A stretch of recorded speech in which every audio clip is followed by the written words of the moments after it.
Hello everyone, it's showtime. It's reading time, it's story time. Are you excited? I am. So we're gonna get into it pretty quickly because we're gonna try and do 7 issues instead of 6 this week, because that will complete the Shinobi storyline and the Sonic 3 and Knuckles storyline. First, before we get started though, hi Mooware, hi Shark, dear Megadroid, please make sure Human Sonic never happens again. I can't promise anything. Can you hear me okay? Is the music alright? Let me know. But we're gonna try and get 7 done so that we wrap up Shinobi and Sonic 3 and Knuckles, and also maybe we'll get to see the start of some exciting news stories. All sound okay, very good. I think that kind of thing can be cute, but the version of it in this comic is not cute. Is it Giddy Jinka, I believe is the name for that, like when they draw humans as Pokemon? Pokemon as humans. I think it can be cute.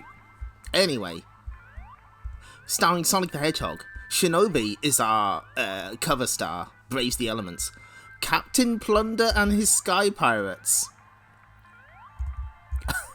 You know, everyone's favourite Sega Mega Drive game, Captain Plunder? Don't worry, it'll all make sense. So, we are greeted, as ever, by our faithful friend, Megadroid. Hello there.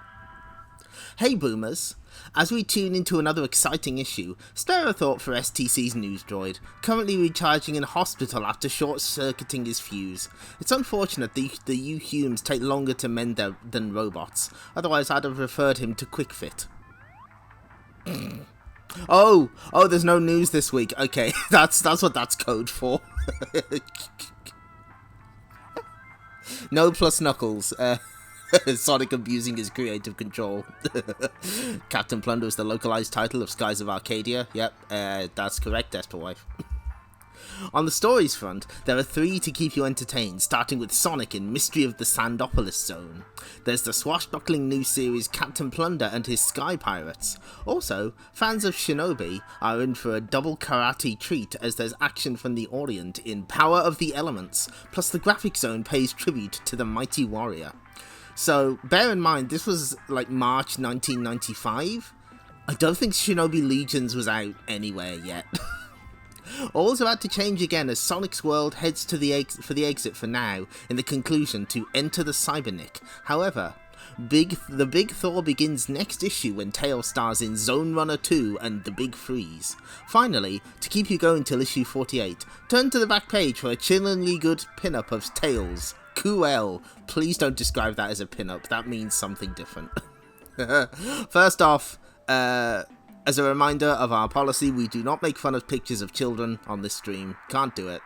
But here they are. Also, Cannon Fodder is in the top 3. Good for him. Good for them. War has never been so much fun.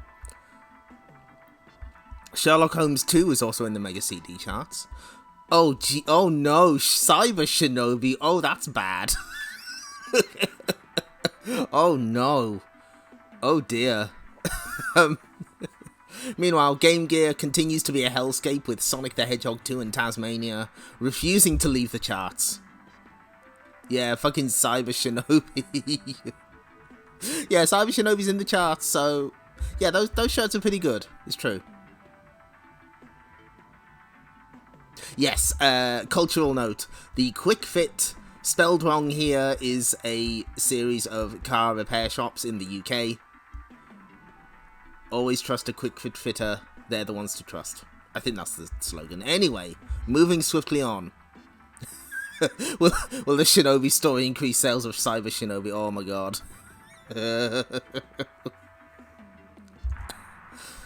Mystery of the Sandopolis Zone. Look, Sonic, up ahead. Can you see it?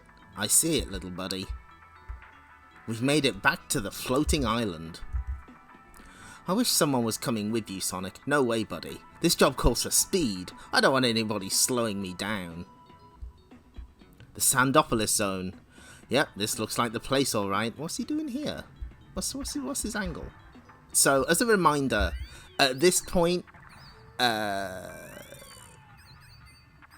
the launch space zone has been...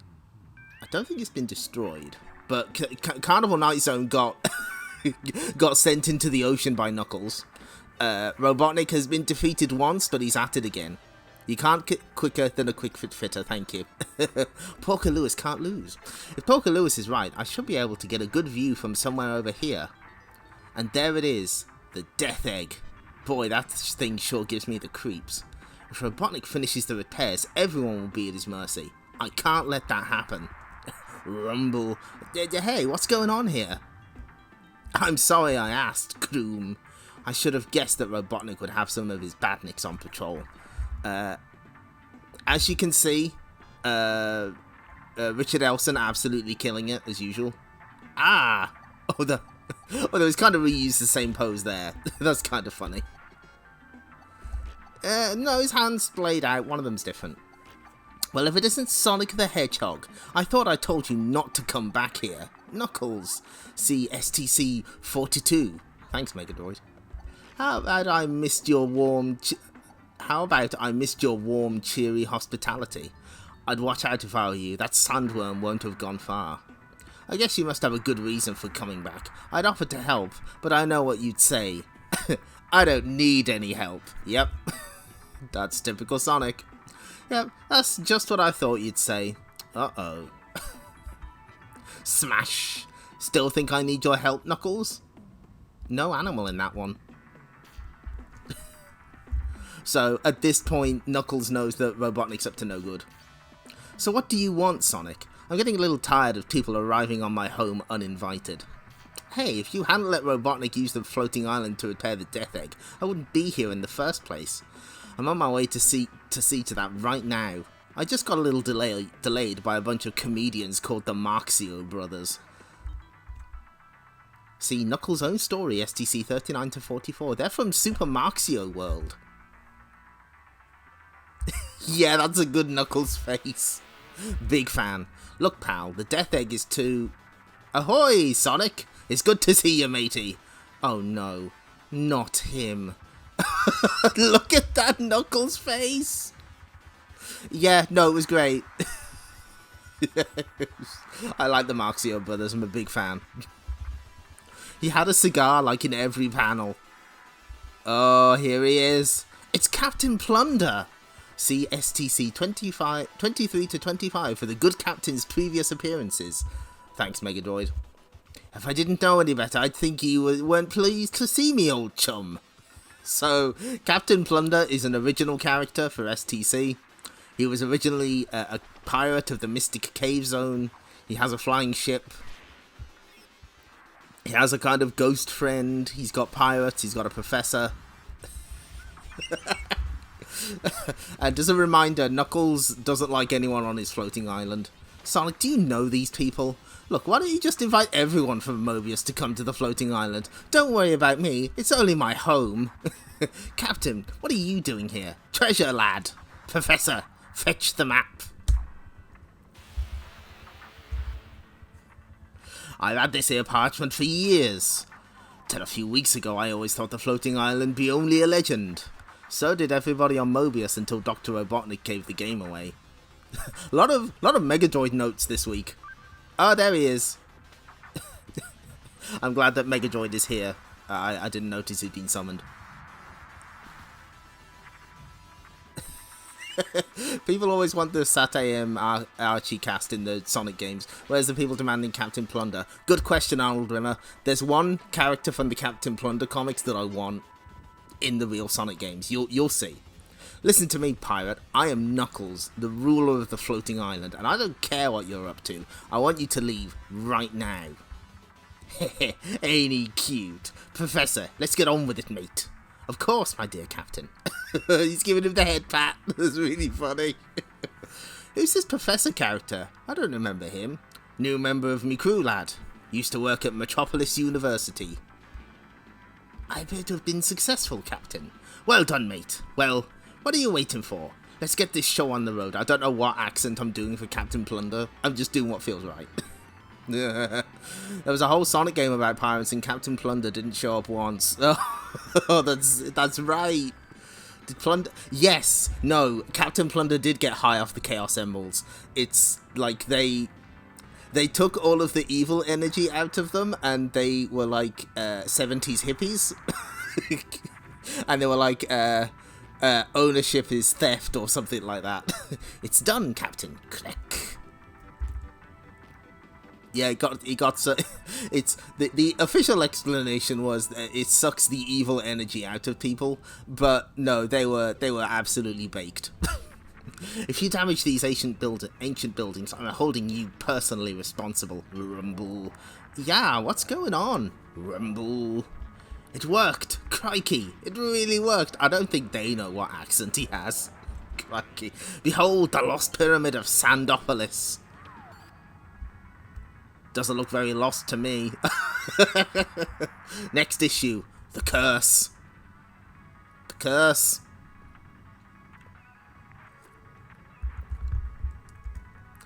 Review Zone. Oh, BC Racers, really?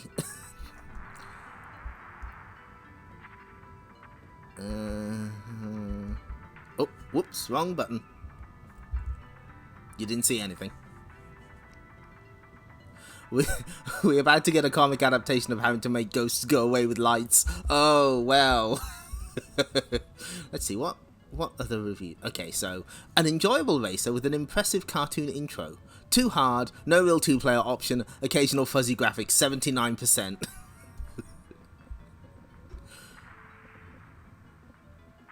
BC Racers is an enjoyable racing game to start with, but, unfortunately, it contains too many downers to give it a really unbeatable score.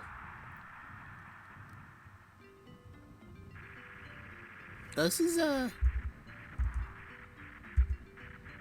oh, fuck it, we'll read this one. Oh wait, what's the next review? Hang on. Yeah, no.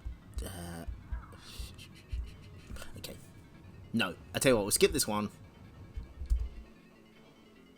Power Drive. Played from a top side perspective. What does that mean? Power Drive is a fun and playable driving sim, but it does have some drawbacks. Most of the races are against the clock. Huh? And the race that does feature opposition only has one computer car. On top of that, there's no real two-player option.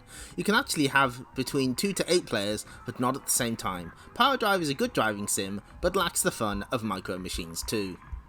Raves, enjoyable driving sim with good graphics. Graves, less fun and playability than the likes of Micro Machines 2. Oh, I thought there was a... No, okay. I thought there was a Smurfs review. I think that's later. That's fine.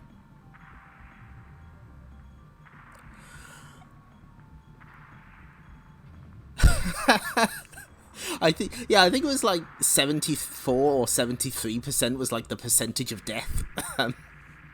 67 on graphics, generous even if a little fuzzy, true. Yeah, this, I don't know how, like, we certainly haven't been any lower than 40 or even 50%. We have not gone very low at all.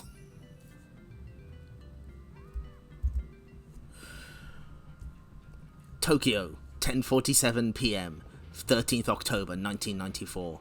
The Shinobi, Joe Musashi, has battled and defeated the Void, top assassin of the Neo-Zed, a criminal organization whose tentacles reach into the very heart of the Japanese business and government worlds. Hot Lips, Casino, Mitsugi. See Sonic the Poster Mag number 4. Oh, that was... I see, we were right to read that one. Now Masterless, or Ronin, Japanese term for...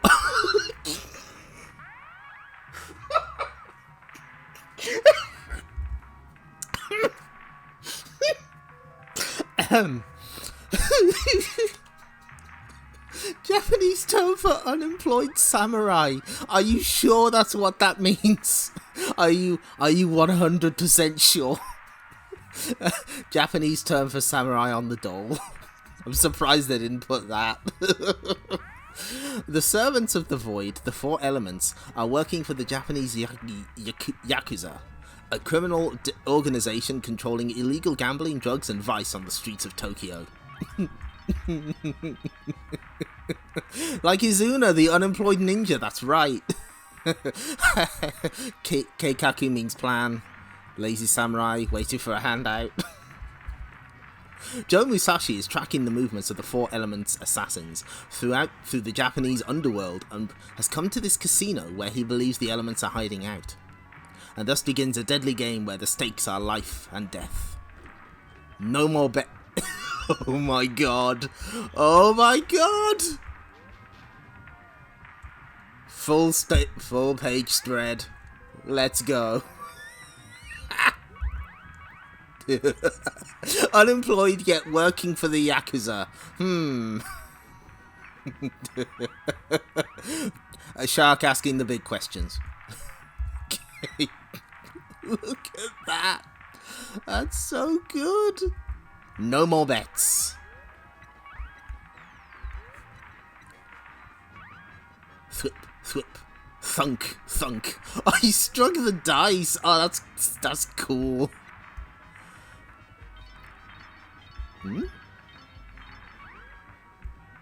Okay, can anyone confirm this? The guy with the Joe Musashi tattoo. Can you explain this gap in your work history? I was doing Yakuza stuff. Yeah, no, it's very common. Oyabun Mitsugi, for weeks we have stayed here as your guests. We have repeatedly offered our services to you, yet you refuse to let us repay our debt. We've been squatting in here for a while now, and you know we're kind of going a little spare here. We need to kill something. Could you help us out? So apparently that's Yakuza term for boss. Okay, if anyone could confirm that for us, that'd be great. Yeah, Eternal Champions characters just wandered into a Shinobi game. I buy it. At first we presumed that this was because your security was so efficient that our talents were unnecessary. However, unknown to your guards, Joe Musashi, a ninja of some ability, who gave us problems when we served the Neo Zed, is watching this casino. He is clumsily disguised as a news vendor, yet your men failed to discern his identity. We are beginning to think the Yakuza is not the ruthless organization that we had heard. Dogs, stop! You may be right. I'll give you... Hold on. Okay. You may be right. I'll give you the chance to show your abilities. Bring me this Joe Musashi. I would speak with him. And here, take these with you. Thank you, Oyabun. You are most considerate. More or less. Okay, thank you. I want to show him my sick tattoo of him. His name is Joe Musashi and he is Shinobi, Japanese for masked one. Oh, look at that! Look at the comics. there's a hedgehog. There's a Megadroid. He's big in Japan, so I've heard. He has tracked his mortal enemies, the Four Elements, to this casino. There are still too many Yakuza soldiers inside to make any kind of move. His keen ears listen for any signs of movement from inside the building, but it's an altogether more familiar and more deadly sound he hears. Thwip, thwip. Fool! Air! Oh, okay, he's shouting her name. Thwap! We've known about you from the moment you arrived. Whack! He is unconscious. Take him to your leader. Next issue, interview with the Yakuza. Such is the excitement surrounding the new Shinobi series that STC has dedicated a special scribbling section in its honour. As usual, the boomers behind this artwork will each receive an original STC badge, not seen since issue 2. Oh, okay, you know what? Carol Morgan. Nailed it. That's a Tepid Snake design if ever I've seen one. You know what, we're zooming out for that. Good work. 10 out of 10, no notes. Well, that's actually a really good trace. Nailing the Richard Elson style. Okay. No news this week. That artist predicted Nightshade Kunoichi on PS2, yep. So there's no news this week. The news droid is dead. Nothing happened.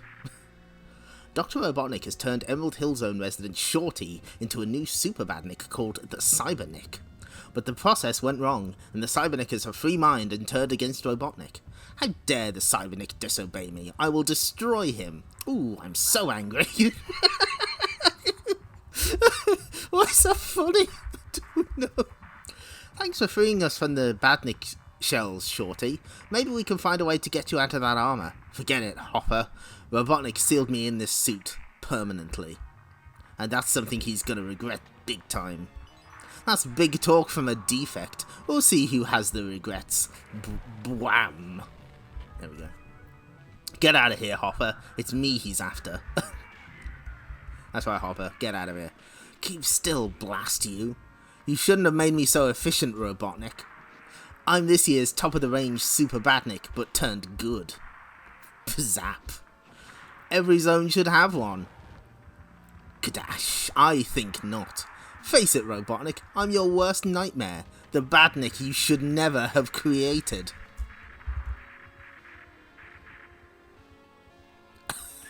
I want everybody to pay very close attention to the endings of each of the stories starring Short Fuse going forward. We can do that, Bobinator. Absolutely we can. Your plans are history, wrench. Fool, don't you realise that any planetary dictator worth his salt always has a plan B? Click. Ouch, my head can't fly. What? Just a little device I designed that's tuned into your circuits. Beg for mercy, Cybernick. Dream on, creep. Can't I leave this zone for 5 minutes without you turning up, Robotnik? Bwap, you! Sonic, wow! It's an honor to meet you. Oh shit! It's Sonic from the Amy Rose series of video games. Wow, that's a big get, Shorty. Good for you. It's an honor to meet you. I can imagine. Can't stop to chat right now. It's time to kick Robotnik. Ooh. Eee. Patow. So this is the device that can scramble my circuits, eh? That is a child's walkie-talkie. Not anymore. Scrunch. Enough. A good warrior always knows the appropriate time to withdraw. Get out of here, loser. I've never seen Robotnik described as a warrior before. That's interesting. Anyway, Porker Lewis and Johnny Lightfoot are here, also. Later, when the rest of Sonic's companions arrive, we could use someone with your power on our side. Join us in the fight against Robotnik. Wow, I'm very flattered you should ask. But I want to continue the fight alone, with my own methods. Robotnik turned me into this living machine, and that makes it personal. Cool speech, pal. Hope you can live up to it. Shorty, wait. This is your home. You can't leave. I must, Hopper. I've got to use my power to fight for justice and freedom and stuff. I'll miss you, pal. From now on, call me Short Fuse the Cybernick. Cool or what? Don't feel sorry for me. Save it for Robotnik. Just the beginning. Watch out for more Cybernick action in STC. So we have a Lion King special in the tip section. Probably because everyone is stuck on that one auto-scroller stage.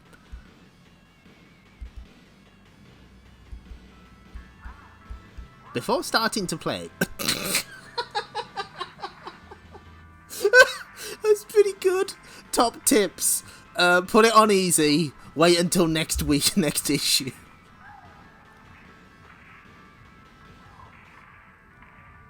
So... yeah, I think there's one writer who thinks Short Fuse is amazing and they love him, and one writer who wants him dead. And you'll know which one is as we go. Understood. I think the Short Fuse stories are what introduces Techno the Parrot, and I love them very dearly, so... Put it on easy is what we had to do to make print. So, before starting to play, go to the options screen and select the easy level. Not only will the game be just that, no it won't, but you'll also get 8 lives to play with. Tip number 2, make sure you catch next issue's Q-Zone, which includes an extra special treat for all Lion King gamers. Are you a Lion King gamer? I don't think it does. I think you get the full game on easy. It doesn't do a Konami or a Streets of Rage 3 on you. Yes.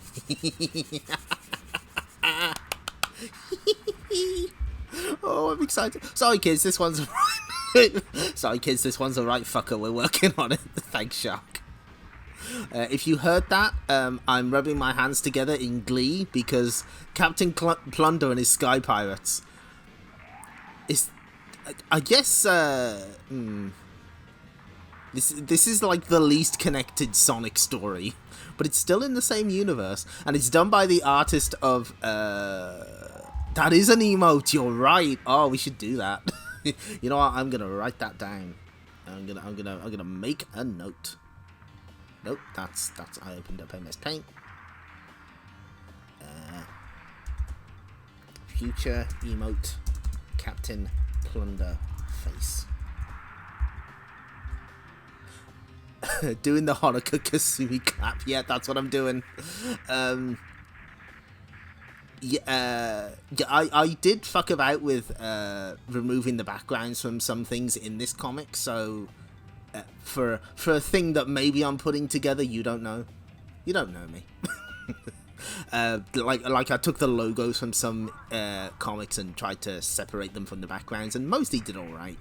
So I think I should be able to do that. On board his personal luxury airship, the Robotnicus, Dr. Robotnik is throwing a party. Even evil dictators have birthdays. Info note: this story takes place shortly before Captain Plunder's appearance in this issue's Sonic story. Okay.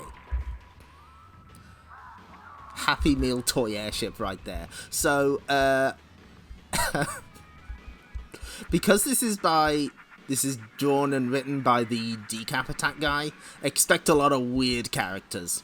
And once again, fellow fiends, I thank you for your support.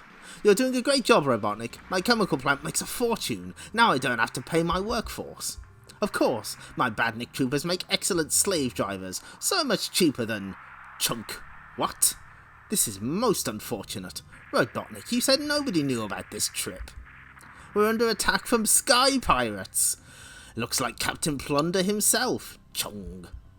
Quickly, lads, pull us in close. Now on my command. Oh, that's a great spread. That's good. Big fan.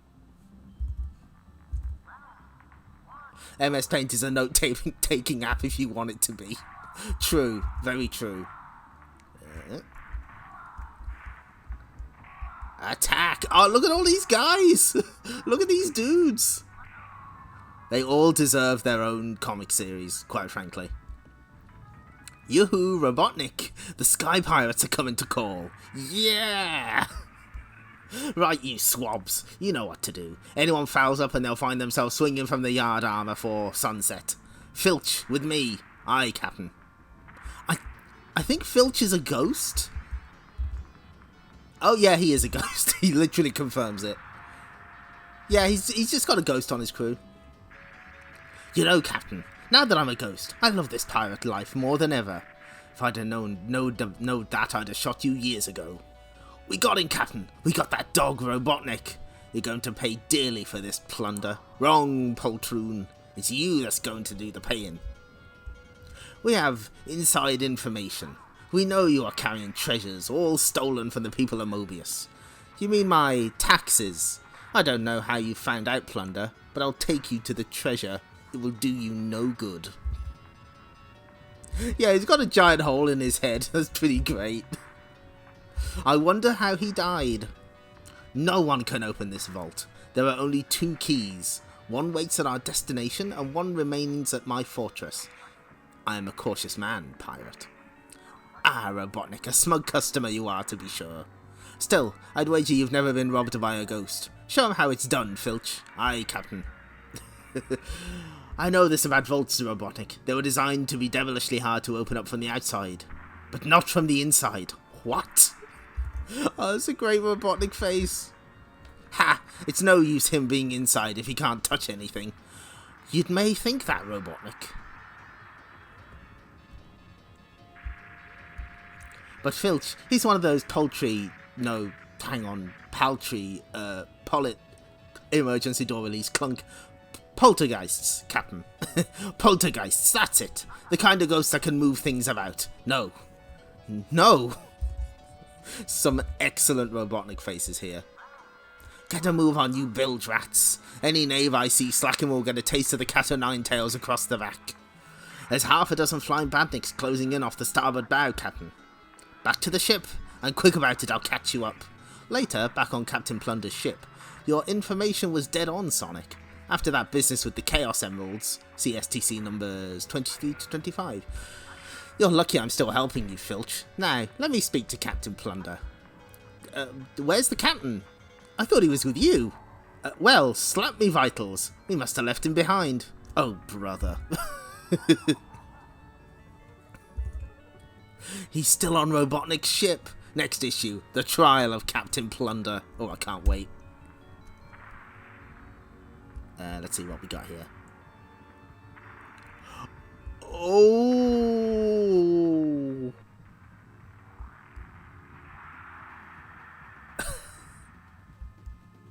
Well, okay, we've got one. Only just realised that... Oh, now playing these changing. Oh, shit, good point. I completely forgot to do that. Where is... Hang on. We're not playing... What the fuck were we playing last stream? I can't remember. Oh, Streets of Rage. No wonder I didn't remember. Okay, hang on. Boop-de-boo. We're not playing Streets of Rage 3, thank God. Now reading... Sonic the Comic. There we go. Fixed. Captain Plunder and Streets of Rage 3 hack. That probably exists.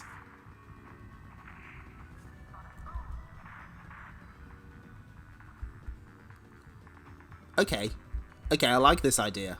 My dad suggested that STC should be put on a cartridge and inserted into a console. This would enable the viewer to listen to a running commentary while watching visuals on the screen at the same time.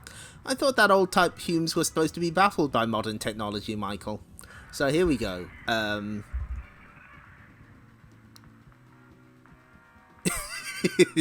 The kid probably just likes the whole Marco getting shot thing.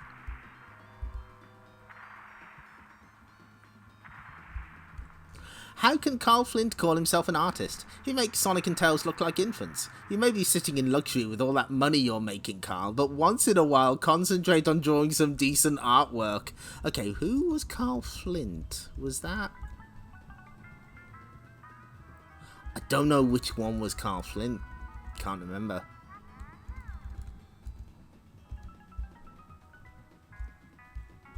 Anyway, are all the infants in Suffolk hairy then, angry? STC rang Droid Flint on his mobile, but his personal masseur said he was too busy having his legs waxed to comment.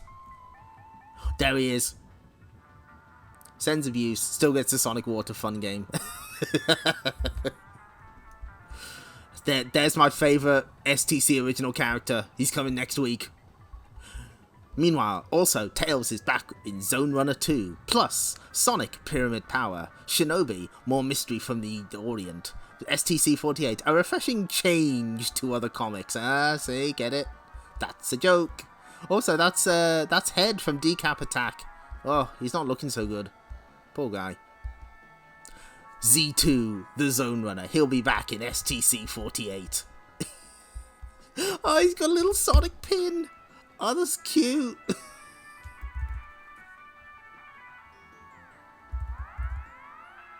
Spoilers for how Decap Attack ends, I guess. Yeah, I suppose so.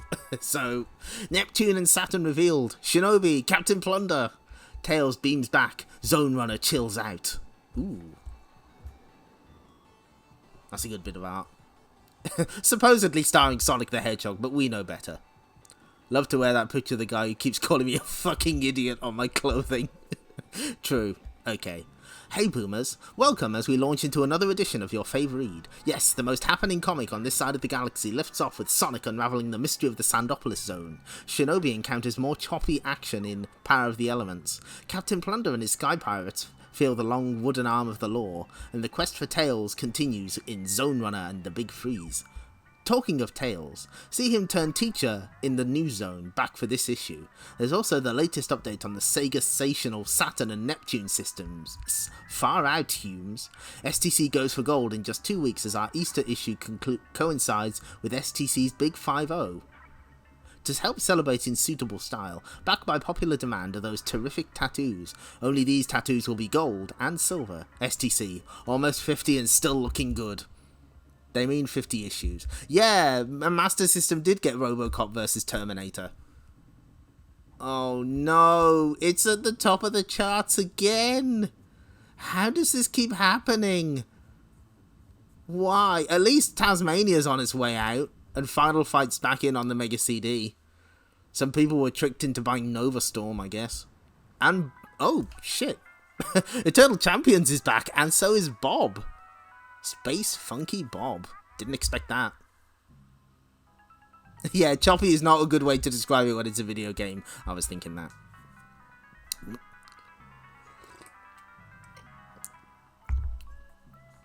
On the floating island, the repairs to Dr. Robotnik's deadly Death Egg satellite are almost complete.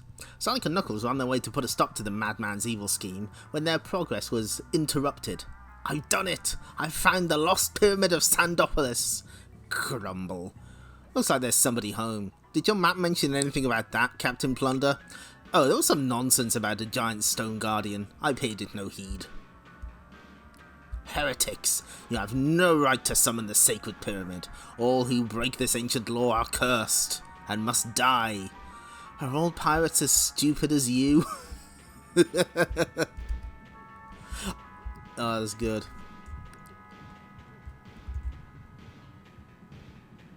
You'd think Plunder would be more genre savvy. That's true.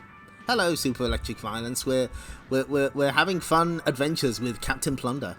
Nobody threatens this hedgehog and gets away with it. Spin attack. Kroom.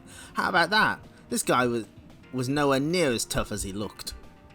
Go on, admit it, Knuckles. You were impressed. Sonic behind you. And I'm way too cool to fall for the he's behind you gag too. Crack. Ah! Oh, Jesus. Surrender to your fate, heretic. I'm the Guardian and cannot be destroyed. So this is the boss you have to bash into the quicksand. That's cool. Over here, Guardian. I've read the sacred texts. I know all about you and your pyramid. You won't find me so easy to beat.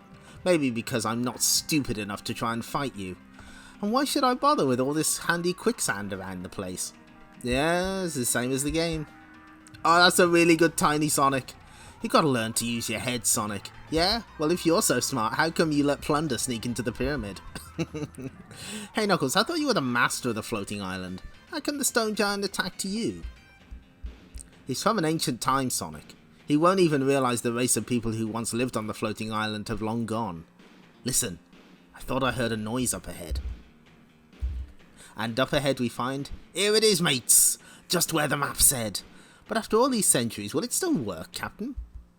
It worked! Just look at that, the lost tomb of Sandopolis. Never you mind that, Filch. Just be look at the treasure. Get back to work, Filch, you slacker. I can't, Captain. I'm a ghost, remember? I can't touch anything. Except he's a poltergeist. I think Nigel Kitching and wait, was this was written by Nigel Kitching, wasn't it? Yeah. That's fine, whatever.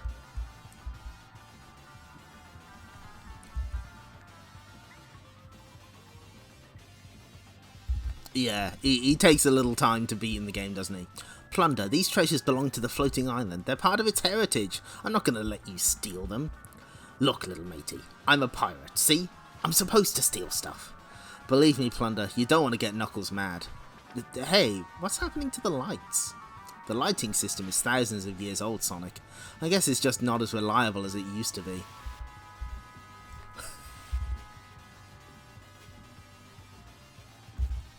Run for it, mates! Are you nuts? You can't outrun Sonic the Hedgehog. Let them go. What? They won't get far. I never told you about the curse, did I? And what happens when it begins to get dark? Hey, Captain, what are those glowing things? Who cares? Let's just get these beauties back to the ship. I think those things are following us, Captain. Filch, will you shut up, you bilge rat? You really ought to take a look, Captain. I think they're ghosts. What do you be blabbering about, Filch? Ah! Filch, you coward, you're a ghost. Make friends with these lads. Captain? I think these are the wrong sort of ghosts. Filch is also a ghost, yes. In that case, run for it! We're nearly out! Quickly, Captain. The door's starting to close. Crumble. Professor, where's your sack of treasures, you cur? Kadoom.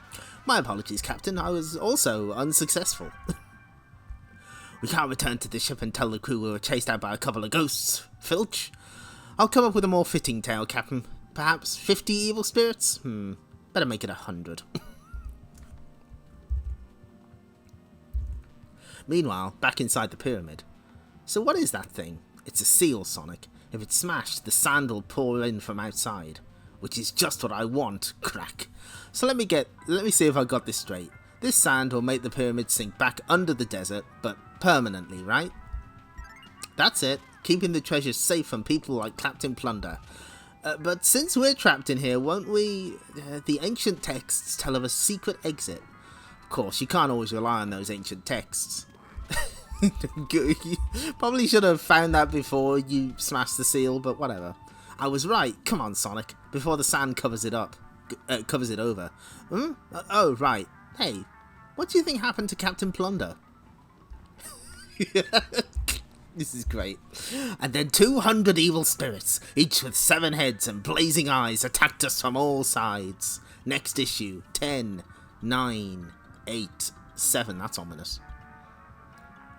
Oh, fittingly, we get a Pirates of Darkwater review. I don't think this even came out in the UK. Shimmer me timbers. If it isn't Hanna-Barbera, the folk responsible for creating, amongst others, Tom and Jerry and the Flintstones. Well, we'll let that one slide. Their latest production, The Pirates of Darkwater, may well become another blockbuster thanks to its Saturday morning run in the UK. The game itself is set within the dark watery world of Myr, where evil patches of water are in operation. Only the treasures of Rule are able to combat this force. A character named Ren and crew members Ioz and Tula sail the high seas to face a pirate called Lord Bloth and his henchmen on a quest for the lost treasure. Only then can Myr be returned to its former glory and the dark water controlled. At the beginning of The Pirates of Darkwater, you select one of the 3 characters who each possess a weapon, a dagger, an Echomancer energy, and a dragon bow. You choose which of the islands you wish to sail to from a map of Myr. You are then ready to sail once a creature called Niddler offers a description of each location. Who the fuck made this? The graphics are nothing special, but they do work well, and the animated characters appear fairly large on screen. Your character has several destroy tactics. What? That's not a word. That's not a phrase. To combat the enemies, who range from bats to sword-fighting skeletons. Life-refilling pickups, such as food and hearts, can be found lying around each level. You'll discover that when you walk into certain characters, a communication screen will appear, enabling you to talk to them. Some characters will trade information for gold, or offer hints on getting through the level, and others will open up doors. The Pirates of Darkwater is a well-packaged game, not too difficult for its targeted younger players, who I'm sure will discover that it's worth its weight in gold. Based on a show that never finished, yep. Yeah, the SNES one was Japanese developed, and it's a pretty interesting scrolling brawler. Yeah, unfortunately, this never got the Bucky O'Hare treatment. It didn't get an ending in the form of a Konami arcade game. You can't win them all. Raves. Enjoyable and challenging for younger players. Graves, unoriginal, 83%, whatever. Ooh, rock and roll racing. I urge you not to judge this as just another racing game, as rock and roll racing is really excellent. Originally released on the SNES, this new Mega Drive version features more tracks to get you moving in all the right places.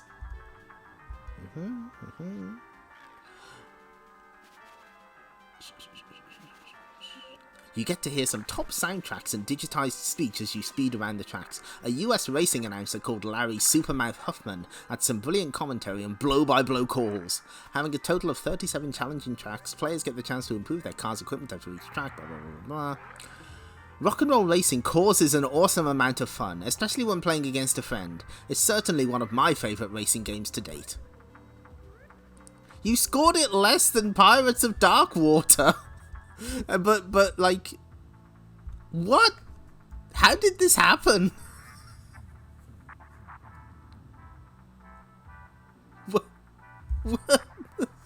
Brilliant fun, brilliant fun. Invite your pals around for a car-blowing tournament. Not a sausage. 81%, that's...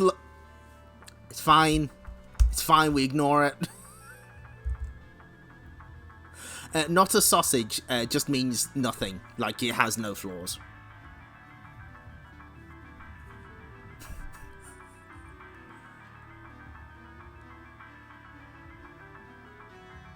Love an overall that's less than each. Yeah, they don't, like, average out the overall score stuff. Yeah, it means no complaints. Not a 100. I don't know. I don't think this thing goes up to 100. I don't know what it goes up to. I'm so confused.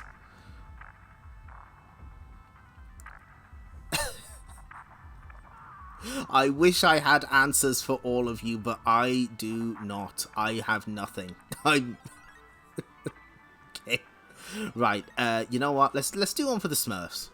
Smurf seems like a good one to do this for.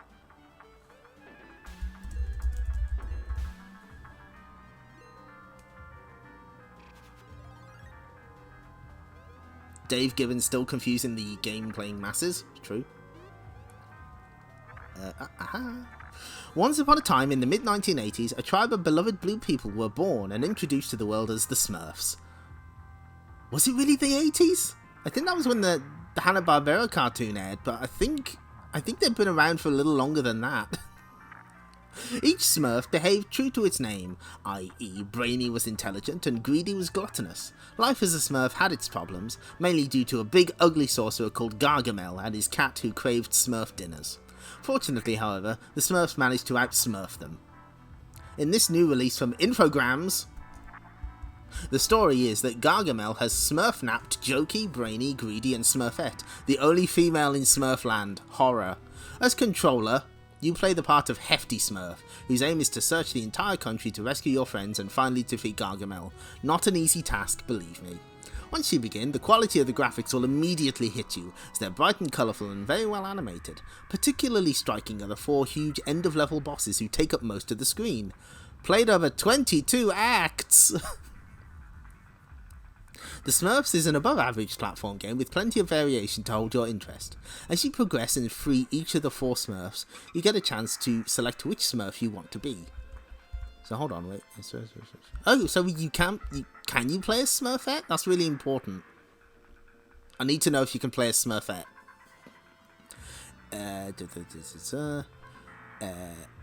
Yeah, you get the chance to select which Smurf you want to be. Each Smurf is used to solve a particular problem. For example, Jokey should be selected to clear a certain section of a level, as he can throw exploding presents. Surprises don't end there. The Smurfs also feature many extra sections, including isometric and 3D stages. The latter looks very impressive with its coming-at-you graphics. Although these kind of levels are becoming more commonplace in new games, steering a raft down a river or sledging down a mountainside still doesn't fail to impress. The level of difficulty in the Smurfs is quite high, causing frustration if you fail to get past a certain section. Certainly there are areas where improvements would certainly have made a big difference, certainly. However, the Smurfs is certain...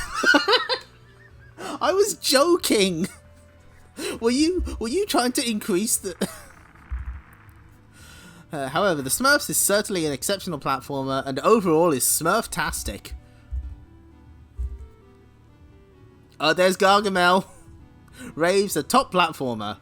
Graves, a toughie, takes many hours of practice to complete.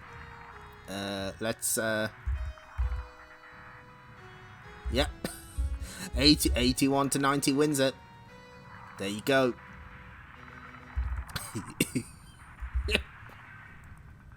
That's a good Gargamel face. Frustrating and exceptional. I always thought Gargamel was wanted to eat the Smurfs. I thought that was like his whole deal. That is a lot. Well, that's higher than Rock and Roll Racing and Pirates of Dark Water. Oh boy. Okay, whatever. Sometimes he did. But can anyone confirm when they were made? Because I'm pretty sure they were around before the 80s. The 80s was the Hanna-Barbera cartoon. I'm pretty sure. Anyway, Shinobi, Power of the Elements, Part 2. Joe Musashi, the Shinobi, has been captured by the deadly assassin Air, one of the 4 elements who are now serving the infamous Japanese mafia, the Yakuza. Here is the spy Oyabun Mitsugi. What is this? Who is this old man? Yakuza term for boss. This is Joe Musashi. Until recently a thorn in the side of the Neo-Zed. Now he is your prisoner, if you can hold on to him. What? You dare to insult me after I've made you a guest in my house? I mean no disrespect. I merely wanted to... Look out! Yeah! He is armed. The man knows Prama. He escaped us once before using that technique. A shallow breathing method by which a ninja can feign death or unconsciousness. Space Harrier death sound in the background. Spare me your Whoa! Spare me your mystical mumbo jumbo, woman. Saito, kill him. Hi, Oyabun. Stop! Oh my god! I just fucking know.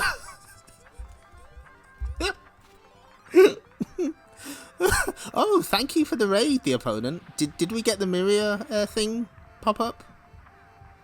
I hope we did. I didn't see it. Prana, just like Shin Kamen Rider. Hi, Straw Bros. Hi, Kak. I'm really sorry. I had the fucking Sonic 3 MIDI remix album for the intro mixtape. You missed it. We'll find another way. We'll find another time to do it. Dude getting shot to death in the Sonic comic. Oh, yeah. The score to beat is still the guy getting melted in molten metal in Streets of Rage. Just setting Speed World. Oh, shit. God damn, nice. Was that for... What was that for? Don't worry, Kak. I will find an excuse to play it again. I played Lava Reef and the bonus round music. And I'm glad we got Miria. Good. Elements do not interfere. Fools, he is only one man. What? Brat. Bunglers, stop him, brat. Too late, he's heading for the skylight. Crash. Whoa, shit. 1410 on elevator action returns. Fucking nice. Congrats.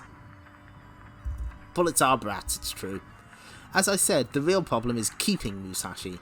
You did that deliberately. You brought him into my house, knowing that he wasn't properly subdued. You asked me to bring Musashi to you. Nobody said anything about rendering him harmless. You're gonna have to pay us. Nevertheless, now this Musashi knows a great deal about my strengths and weaknesses and the disposition of my men. And in return, I know nothing about him. I apologize, Oyabun. It was the only way to ensure you treat Musashi with respect. He is no Kobun, low-ranking Yakuza gangster. That's rude to serve bots.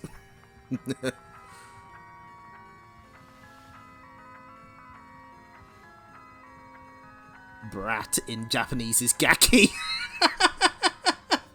Oh, that's a big brain joke. I'm surprised Megadroid knows that word.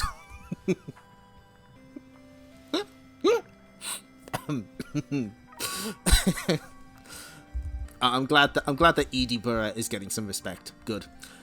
We four elements will bring Musashi back in chains. Some of my men will accompany you to make sure you do. Now go, and don't come back without him. High above the city, Joe Musashi flits silently across the rooftops, moving like a ghost from shadow to shadow. He knows he doesn't have long before the elements and their Yakuza allies come after him. They're right behind him even. What? Bunzo, subdue him. Hi, sensei. Literally, teacher. Thanks. He was a good build for an old man. I fear there was more to him than meets the eye, my child. He is Shinobi. Next issue, Roof World. This is no Tsukai for Gaki. Joe's weakness, bags. Roof World. What is Roof World? We may never know. Oh, okay. Neptune and Saturn go into orbit. New Sega consoles look heavenly. Watch the skies. 2 new Sega consoles will soon be hoving into view, taking game playing into a new dimension. The first, still known as only as Project Neptune, is the expected combination of the Mega Drive and Mega Drive 32X in one sleek-looking new box. No more sinister black mushrooms sticking out to the top of your Mega Drive. Even they're making jokes about it. Our pals at Sega are keeping quiet about the final name for the new unit. It's called the Genesis 32X system in the US. No exact... That's confusing.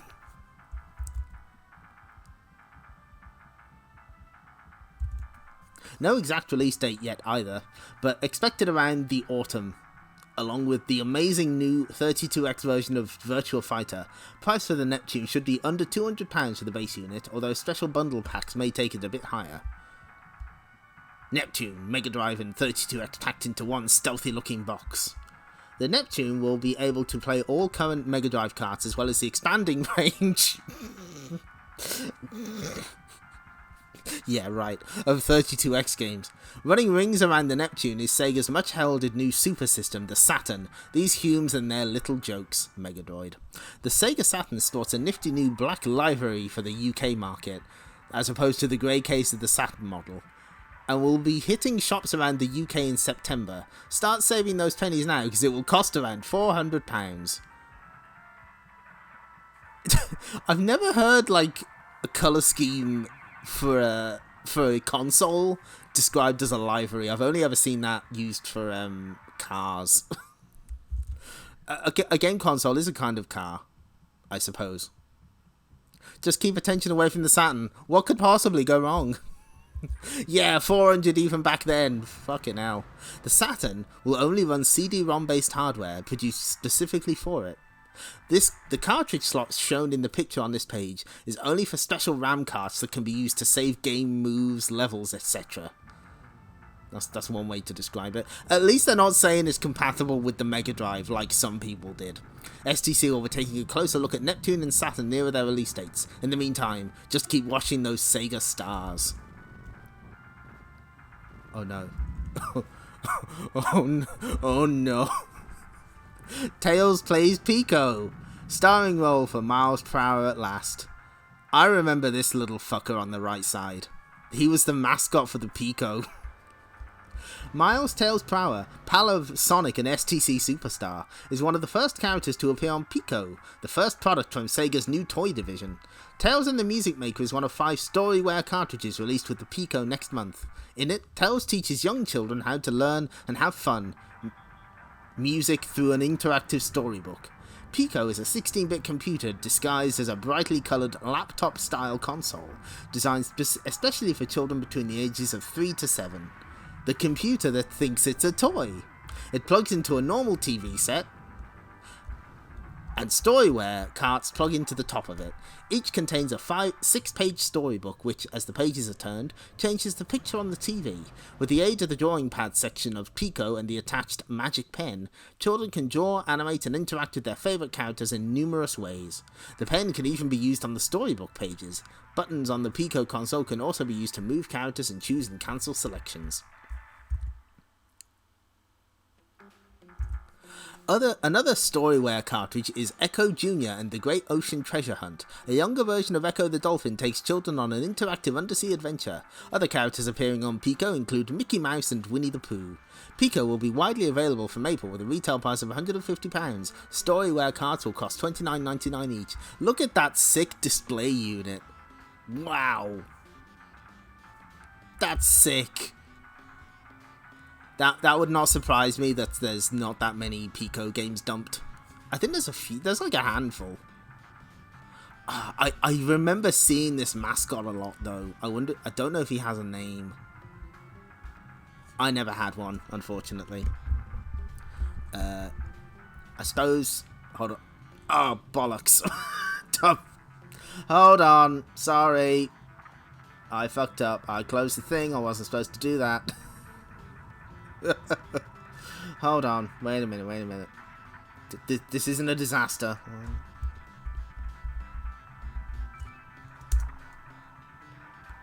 Don't worry, we'll get back to where we were. I pressed the wrong button. Can you believe it?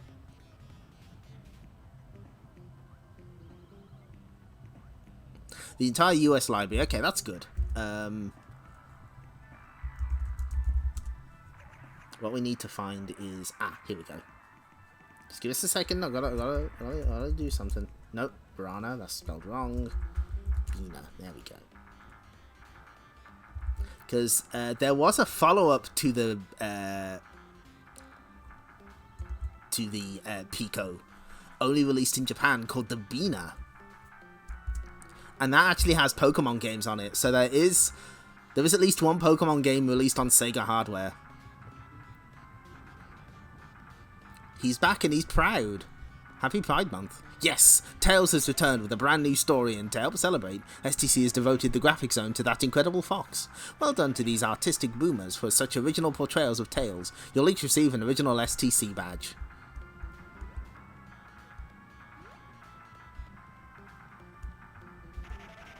Ah, here we go. I don't know what that means. I don't know. I cannot explain the text on this this hat. We'll just leave it as it is. Tails can't be cool anymore because of white. That's good. Probably a parody of Nike, but I don't know why they went with W, but that's fine because Tails is back in the Zonerunner. Zonerunner The Big Freeze.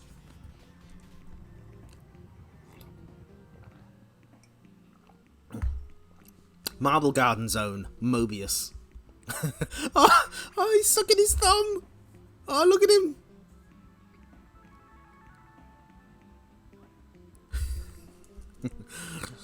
Click. Huh? Who's prodding me? Is that you, Sonic? Are you back? The floater drone projects a hologram of Saz, the freedom fighter Tails met in the chemical plant zone. Yikes! Zonerunner. See Zonerunner and the flock. I've programmed this floater drone to come and get you. Nuts and Bolts wants revenge. You're in deadly danger. The flock needs the robot Tails defeated. The flock is a gang of freedom fighters in the chemical plant zone. And they all have guns. That's really good. He's totally sucking his thumb, you know he is. What a good boy. Kaboom. Saz! Inside the drone, Tails found his Zonerunner gear. I'd better go and see what's happened. I wish Sonic was here to help me. And I wish they wouldn't call me Zonerunner. Literally, one who runs the zones. Vroom. There's the chemical plant zone, but what's covering it? Seconds later, chemical cloud. Can't breathe. More seconds later, it can't be. Oh, that's a good panel. Like trainers are probably something you could get for cheap in the local market stalls, yep. What's happened to the chemical plant zone? Oh, that is weird.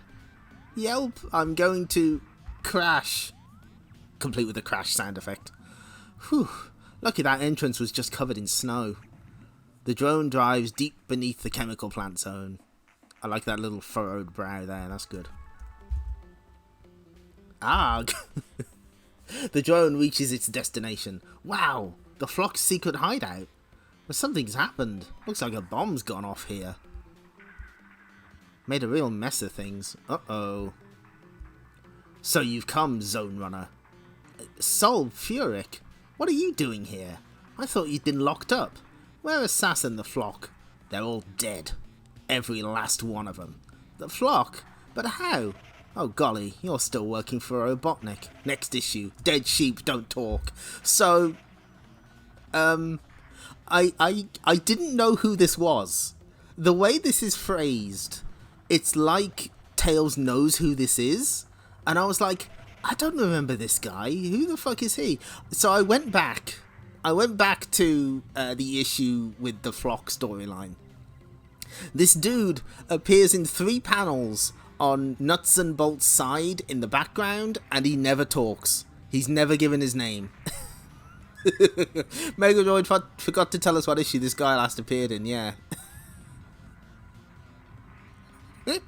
So I was like, who the fuck is this? And it's just a guy who was in the background, and they expected us to know his name. But now you know, so we're all caught up. Tips and okay, so they promised a special surprise for Lion King gamers. All dead? Oh golly. Very true, Rage Quitter. Following on from STC's recent two-part solution, here's a cheat for all those boomers who haven't managed to complete the Lion King. What? You're not real Lion King gamers, you frauds. Not only does this cheat give you a level select option, but you also get the chance to make yourself completely invulnerable. To activate this cheat from the menu screen, select options, go to the sound test and press right AA then B on your joypad. Now press start and both options will appear. That's nice.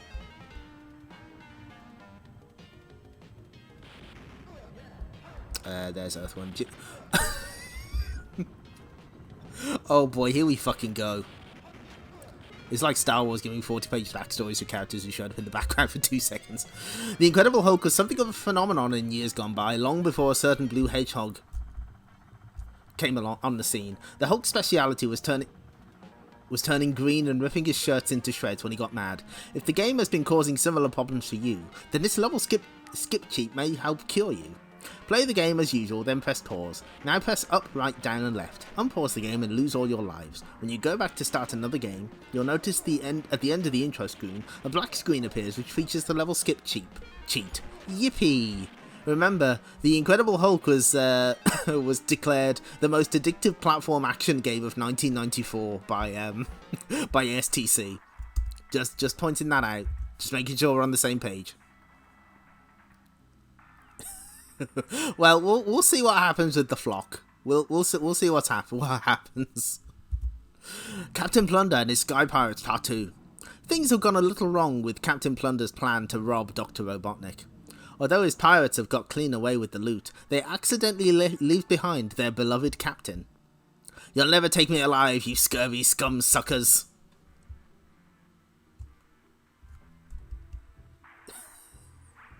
Boomf.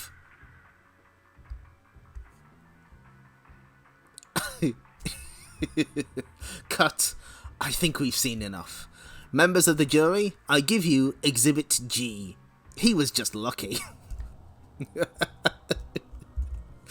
We're in court. Yeah, some writer hated the flock and just killed him. We're meeting Exhibit G over there. Thank you.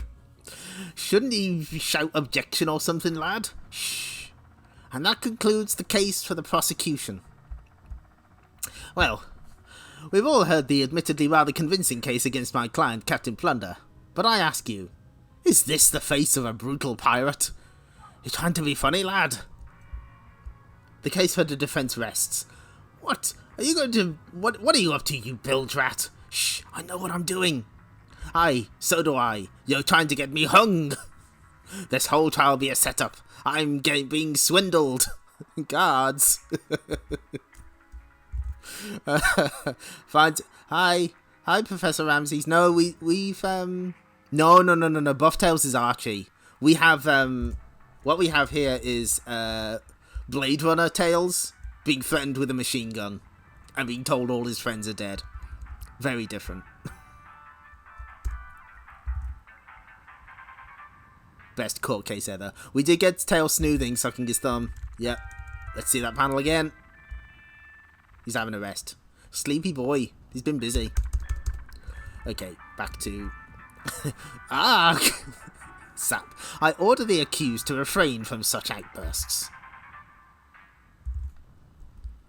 Don't worry, we can edit that out before transmission. Okay, let's move straight on to the sentencing.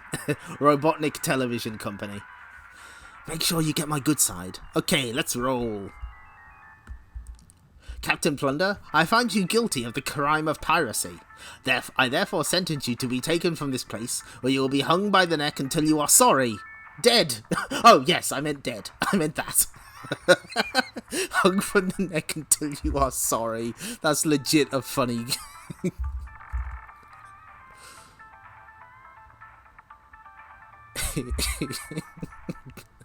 That's legit a funny joke. Hung by the neck until you are sorry. Dead. Oh yes, I meant that. The Highview Corrective Centre. Captain Plunder has been resident here for just over a week now, and we've just been told that his final appeal against his sentence has been refused. At luxurious Highview, the emphasis is on rehabilitation rather than punishment. None of the inmates here have ever reoffended.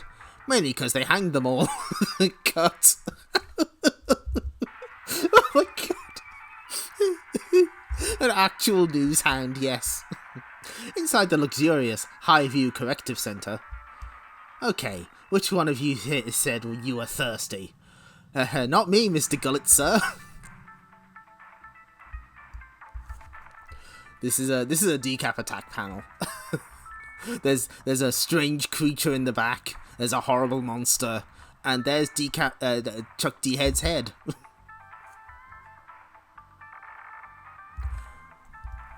Shoosh. Is that better, chump? Ha ha ha. He gave you some water. Boy, he must really like you. I wouldn't bet on it, mate. Whatever that was, it wasn't water. Oh, that's grim. If only we could get out of these chains. Wouldn't help much. We'd still be prisoners in this scurvy cell. Oh, that's no problem. I know a secret way out of the cell. Well, why didn't you say so before, mate? Just give me a mo. Ah, there we go. His hand's got a lot of little gadgets. Oh, yeah, hang on. I skipped. Next issue, The Great Escape. So we'll learn who this character is next time. But for now...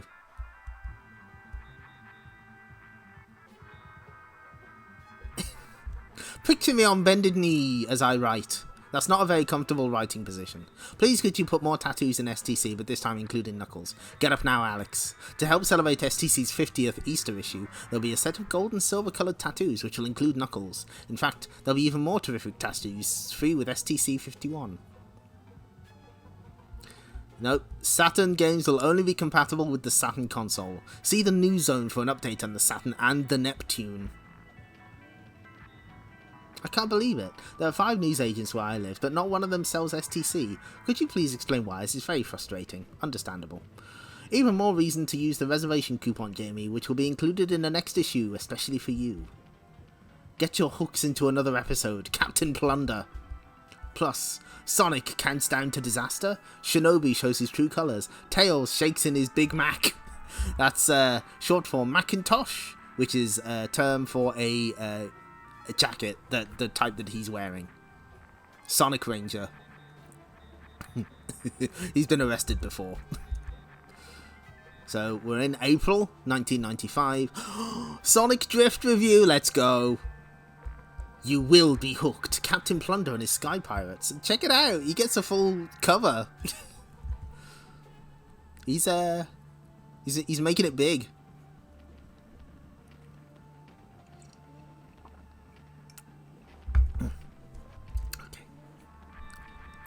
Hey boomers, it's that time of the year where a young Hume's fancy turns to the UK's official Sonic comic.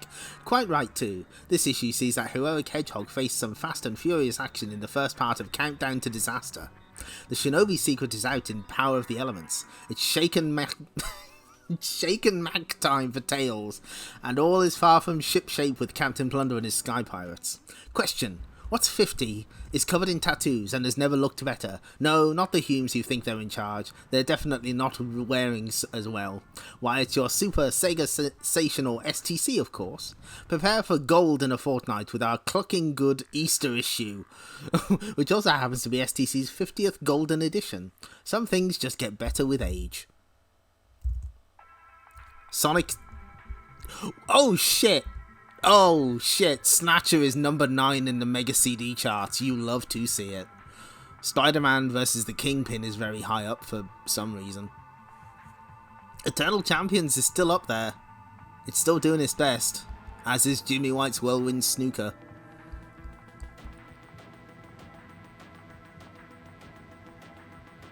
Yep, Sonic the Hedgehog 2 remains on the top. Tasmania's on its way down though. The fucking Game Gear version of Robocod, really? Oh, okay. Yeah, it's nice to see Snatcher there. Yeah, that would be Lucky Dime Caper. I don't think Deep Duck Trouble got a... I think that was like a Game Gear exclusive, right? I think? Maybe? Unclear? Snatcher only had to sell 10 copies to get in the Mega CD charts, yeah. I mean, that's true. High above planet Mobius on the floating island, Dr. Robotnik is getting overexcited. Finally, the glorious moment has come. At last, the repairs to my all-powerful Death Egg are complete. We require only one more thing, Great Robotnik. A source of infinite energy to power the Death Egg. Yes, the Master Emerald.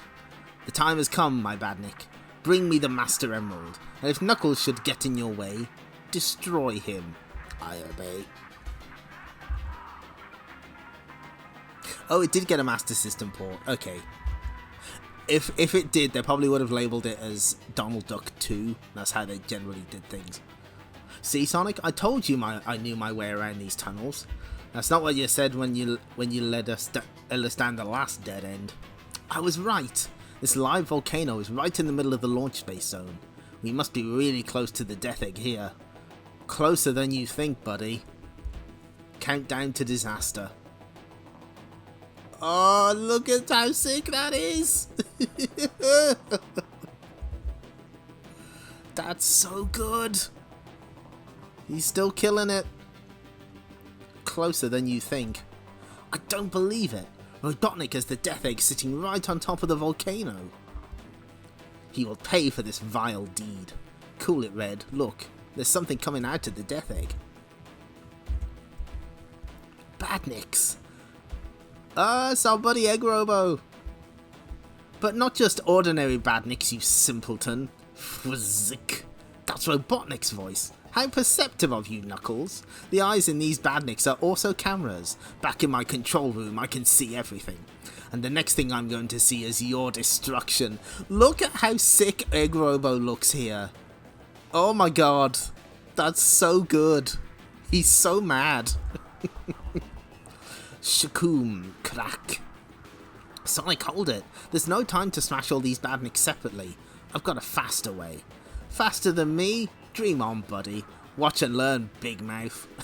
It'll be a shame to waste all this boiling hot lava. Crack. Hey, the Death Egg is in the other direction. What's the matter? Scared? No, but I just had a nasty thought. Follow me. Look at them, they're dying out there. Yeah, he's he's looking great. That's so good. Big fan. Knuckles, where are we? This is the Hidden Palace. In ancient times, the royal family ruled the floating island from here. And I don't suppose that door is meant to look like that, is it? What do you keep in there, anyway? I'm afraid this is the Emerald Chamber, Sonic. The Master Emerald, it's gone! Wow! Oh, thanks for the 50 bits, Cephasai. Welcome. We're witnessing Sonic being a complete dick. Let's hear it for Knuckles, fearless guardian of the Chaos Emeralds. Hey, buddy, losing these things is getting to be a habit. You don't understand. Without the Master Emerald, the floating islands will crash back down to Mobius in a few hours. Don't sweat it. I'll think of something. I usually do. These Chaos Emeralds have sure got big. This is how they're meant to look. When you had them, they'd become drained of most of their power. Okay, Knuckles, it looks like Robotnik has the Master Emerald now. But what does he need it for? Typical British Sonic behaviour. Meanwhile, in the Death Egg control room, Dr. Robotnik is more excited than ever. Nothing can go wrong this time. Once the Master Emerald is installed, my Death Egg will be unstoppable.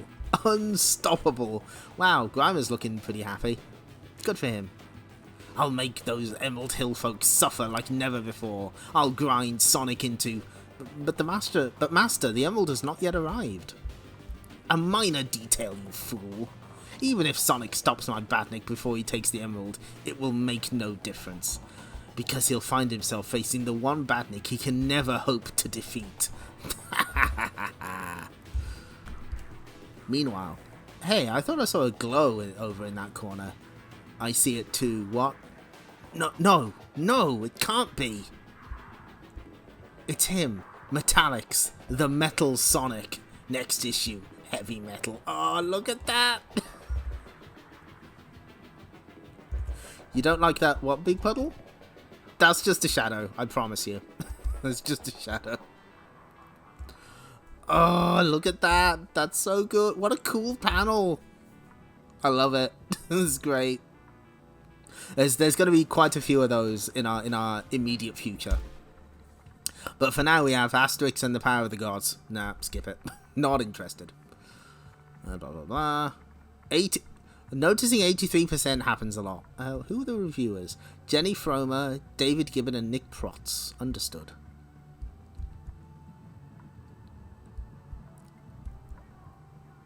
Raves, keeps you interested. Graves, room for improvement. That is so vague. Mega Swiv. So... Oh, shit. Okay. G Swiv, it's Mega. Thanks, Dave. So, Swiv was like a follow-up to Tecmo's Silkworm, made by... Fuck, I don't know who made it.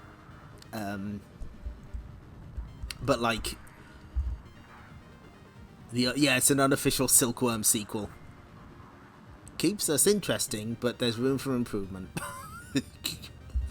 Like, there's many jokes about what SWIV actually stands for, because it's meant to be an acronym. And one suggested is Silkworm in vertical, in that one player plays as a chopper and the other plays as a jeep. And there were multiple of these. I think one of them was renamed Firepower 2000 for the US market. Anyway, enough about that. Shit, let me see. Just hold on. Let me see if I can find it. Silkworm.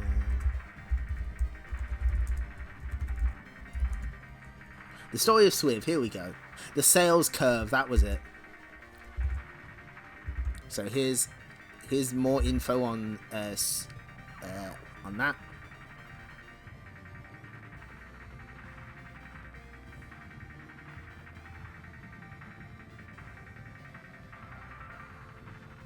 Swiv's name, a charming acronym of nebulous origins, became a focus of its advertising campaign, frequently discussed in the pages of games magazines. According to the game's intro, it stands for the slightly clumsy Special Weapons Interdiction Vehicles. It was a spiritual successor to Silkworm, and we thought it was so far advanced that we could call it Silkworm 4, having skipped 2 and 3. Laughs Kavanagh. Who was... what was their full name? Hang on. Jane Kavanagh. And what was the other one? Other interpretations included Silkworm in vertical and sold without interference of virgins, a tongue-in-cheek reference to the sale curve's erstwhile distributor Virgin. So there you go. Bring back adding 2000 to the end of titles. Yes, very true. Okay, so it's time. Start the prediction. What did Sonic Drift 2 get?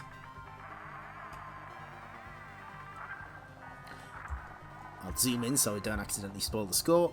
Sonic Drift is a fast-moving racing game with the usual options of tournament play or time trials on an empty track. It also has Versus mode, which allows you to take on your friends through a Game Gear link-up. In common with most Game Gear carts, the graphics are bright and colourful, and the images fairly well defined.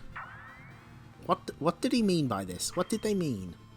Although there was a tendency for the smaller items on the screen, such as rings and various power-ups, to blend in with the background, making it a bit confusing. All of Sonic's usual friends and foes are at hand, including Knuckles, Tails, and Dr. Robotnik himself. Wow! The game itself is pretty old hat. The behind-the-car perspective with a flat view of the track ahead constantly leads to oversteering on corners. It also means that you can't move out of the path of challengers coming from behind. Whilst racing, you have no time to look up at the available map for fear of missing the next bend, and the corner markers come up too late to be of much use. Be warned, only practice will stop you from plummeting off the side of the raised tracks. On a more positive note, the game moves along at a cracking pace, and there's a good range of courses to choose from. Whether you're just practicing or going in for a Grand Prix, your enemies will hit you with everything they've got to steer you off course. Just remember to collect those rings to keep your speed up. Sonic Drift is a game that works perfectly well on a small screen, partly due to the fact that the perspective is so flat. If you're a Sonic fan and you want to race without the hassle of changing gears, this is the racer for you. If not, this probably won't hold your attention for long. They wouldn't dare rate a Sonic game below 80%, would they? Oh, the cliffhanger is here. Okay, I'm gonna have to move him. Hang on. This will require a little bit of... We can't... shit. Hold on. I've got to move some things around here. So where is Eddie? Where is he? We'll just shrink him down a shade, and we'll just put him on my head. There we go. Probably make him a little bigger. There he is. He could just be perched there. He could bounce. Yeah, this is his 100 and. Yeah, that's where the mascots go when I can't fit them. How much time do we have on this prediction? Hang on. Okay. Is he done? Okay. Right.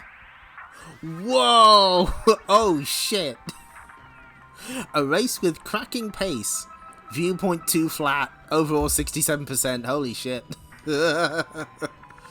Oh no. Oh no. I think that's the lowest score.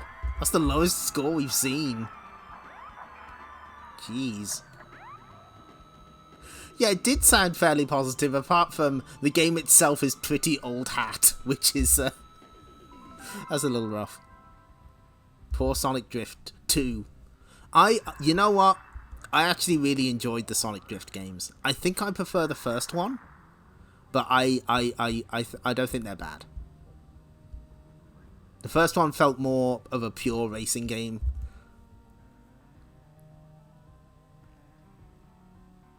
Yeah, I think, well, we saw it was a Sonic game and we were kind of expecting, you know, it to get a Sonic score. Oh well. No refunds. Please gamble your Zenny responsibly. Joe Musashi, the Shinobi, has escaped the infamous Japanese mafia, the Yakuza, only to fall into the hands of the the roof worlders, the destitute who live on the rooftops of Tokyo. Who are you? I am Kotomi-sensei, and these are my followers. A few homeless poor people we live on the rooftops to be safe from the jackals who prey on the weak down there in the streets. You are not simple vagabonds. How did your people manage to get close enough to attack me? I have taught them how. Come, join us for some food. You'll be quite safe with us, for a time. Okay, thanks for stopping by, Arnold Rimmer. You have a nice day. No, probably not. They probably don't actually refer to themselves as sensei. Quite a setup you have here, Kotomi-sensei. We know how to take care of our own. First we will eat, and I will tell you a little about us. Eat well, honoured guest. Thank you. I have lived on the rooftops all my life. I found these hapless souls living on the streets in fear. I brought them up here. But even here there are dangers, so all my people have the skills to move silently, and defend themselves if needs be. But you are Shinobi. Why do you come here? I've heard the Four Elements had left the Neo-Zed to join the Yakuza. I thought they'd be easier to defeat without their Neo-Zed allies. The Yakuza. That's bad. They will certainly come here now. You've doomed us all, Shinobi. What the fuck are you doing? My apologies for endangering your people. I will leave now. Please stay. If the Yakuza finds us and not you, they will try to slaughter my people anyway. Many will be hurt. Your skills will help us defeat them. Sunzo, Kinpachi. Hi, Sensei. Post sentinels at the outer boundaries. Yakuza ninja are trying to harm our guest. Did your own sensei tell you about carrying the fight to the enemy? Yes. Okay, I know that's wrong. I know that's... My knowledge of Japanese is pretty rudimentary. I'm pretty sure you don't call them Sensei-san. I'm pretty sure you don't. It is a wise strategy. Then I leave you to remove your disguise and prepare yourself for the upcoming battle.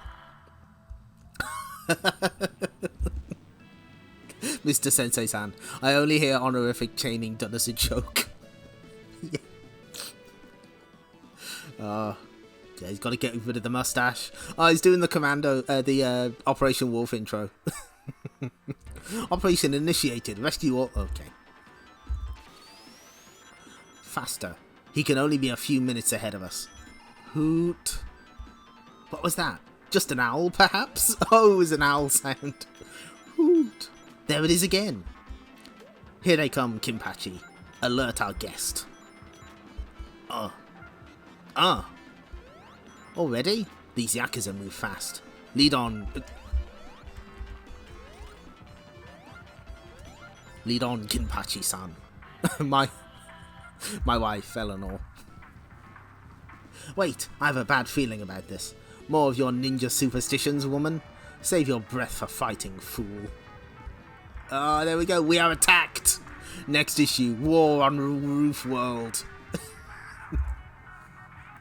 What's wild to me is that they're like, yeah, there's some good faces here. They kept doing, like, this is 1995. When did Shinobi Legions come out? Or Shinobi X, or Shin Shinobi? You know what, I'm just going to quickly Google that.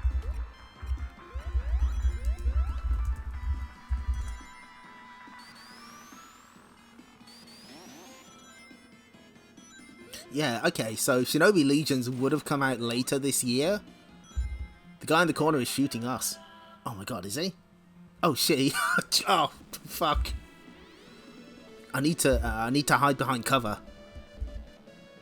Sonic and Tails and rock and roll is all a boomer needs. Quite. At least that goes for these happening Humes. Each boomer will receive an original STC badge. Rock on. Oh, somebody's seen the ending to Sonic 1 on the Master System. I see you.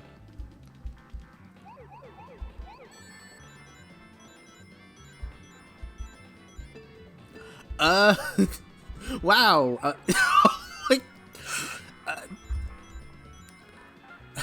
Side job from Lethal Enforcers. Yeah, the secret screen from Sonic CD as well. Yeah, good start.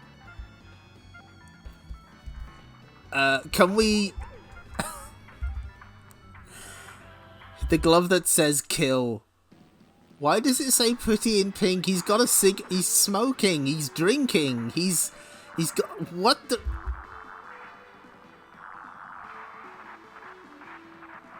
Did Vivian draw that, Knuckles? Again, we are not making fun of the artwork. We are merely enjoying it. I mean, I'm certainly enjoying it. I just need to adjust Edward there. Pretty in pink. Anyway, all of Tails' friends are dead. Let's see where this goes. Tails, aka the Zonerunner, has just arrived at Flock headquarters in the chemical plant zone, only to discover that it's been bombed. You bombed the Flock, Sol? Me? Give me a break, Zonerunner. Reminder, a Zonerunner is one who runs through the zones fighting Robotnik. That crazy robot Nuts and Bolts killed them all. Now he's tearing the zone apart looking for you. He doesn't care about anything else. All the chemical plant systems are broken down. Didn't you see the chemical snow on your way in? Last issue. But you worked for Nuts and Bolts. You attacked the Flock. See Zonerunner and the Flock, STC 35 to 38. Again, I want to remind you, this guy appears in like 3 panels. There's like... he's in the background of 3 panels and you barely see him at all. I don't work for that crazy tin tyrant anymore. We've got to get away from here. Come with me, Zonerunner. So if his arm looks a little strange, it looks like it's a prosthetic, so it's like shorter than it should be. It's the perspective doesn't help. My name's Tails. Where are we going? Further underground to the lowest levels. Now the surface is uninhabitable. There's a city down there in the ruins. Couldn't we go and get Sonic first? I'd feel much safer with him here. Put these shades on. You're not very popular around here. But I haven't been down here before. Wanted for crimes against the zone. That is an excellent wanted poster. Turn up your collar. You don't want to be recognized, believe me. I can't see anything with these on. Is that me on the poster? Who do you think it is? Nuts and Bolt put that up. You're the Zonerunner. You're the reason Nuts and Bolt destroyed our homes. Get him! Run! But it wasn't... I mean... Oh gosh. Oh gosh, I'm about to be killed. Yeah, wanted poster Tails has seen some shit. Zonerunner, stop! Not far now, just around the next corner. Scrag him! Wrecker, get him! They won't find us down here. Why are you helping me? I used to lead the flock with Sass. We were fighting Robotnik together. When Nuts and Bolt took charge of the chemical plant zone, I thought I could work with him and change things for the better. Together we can build a better chemical plant, my boy. It's like a sleazy car salesman. Sass thought I was a fool. She wanted to carry on fighting. I left the flock to work with Nuts and Bolt. Don't leave me, Sol. Nutson will destroy you. But it's the only real chance we have, Sass. Can't you understand that? But things didn't turn out like I expected. I ended up fighting Sass, and Nuts and Bolt turned out to be a homicidal maniac. Now for the Hexaws! Ha ha ha ha! Did this comic book for children contain the term homicidal maniac? Yes, it did. I was imprisoned by the flock, but when Nutson started to rip the zone apart, I escaped. I was going to rejoin the flock. Ah, kaboom! But I was too late. The explosion killed them all, and I was knocked out. Wham! The reports of my death are greatly exaggerated. Sass, you're alive! Nice shades, Zonerunner. Glad you could join the party. I'm relying on you to take out Nuts and Bolt before he does any more damage. Sass, how'd you escape? Maybe we could talk about this? I thought you were already dead, Sol. Give me a good reason why I shouldn't make sure you are this time. Next issue, Tails versus Nuts and Bolt. Let's, there we go. That's pretty great.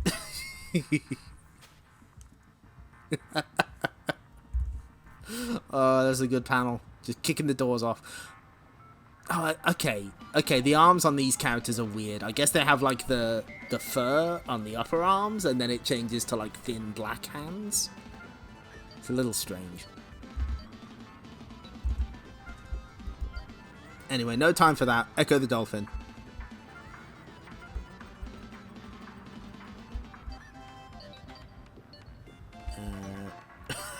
Mega Drive version of Aladdin instead of the 8-bit one.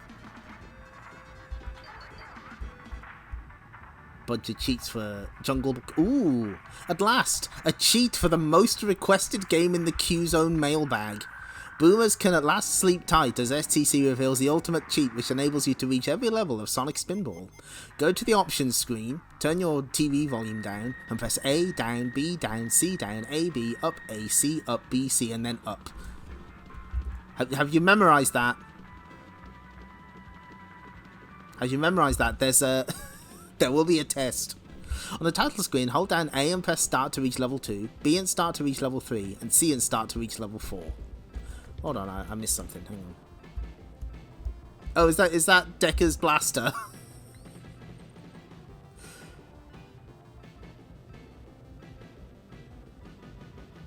Yeah, that's Deckard's blaster from Blade Runner.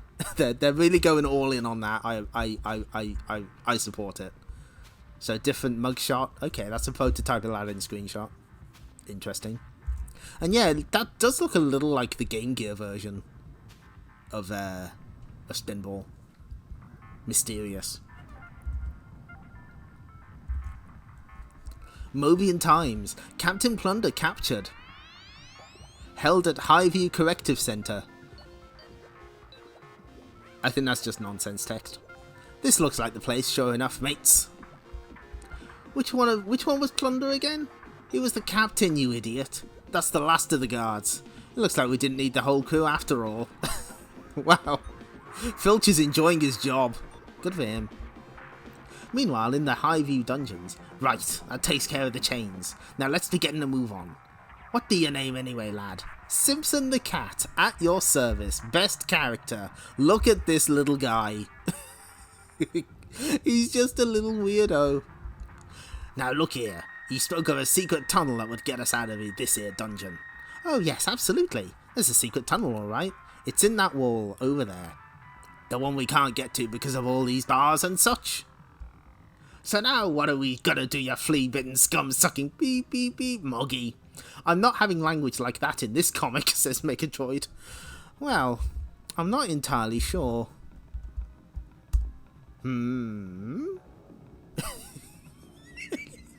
So, Simpson the cat is just a 50s cartoon character, so he can do shit like this. Kachak. There'll be something not quite right about you, Simpson. Do we know that? Shall we go? Now, Justy, listen to me for a minute. This ain't how Captain Plunder's supposed to escape from prison. So we be going to say we fought our way through dozens of well-armed guards. Got that? What's going on here? I love this little weird guy. He's so good. Looks like I get to save the government the cost of a hanging. Now this do more like it. He's got the nail bat. Oh, look at that.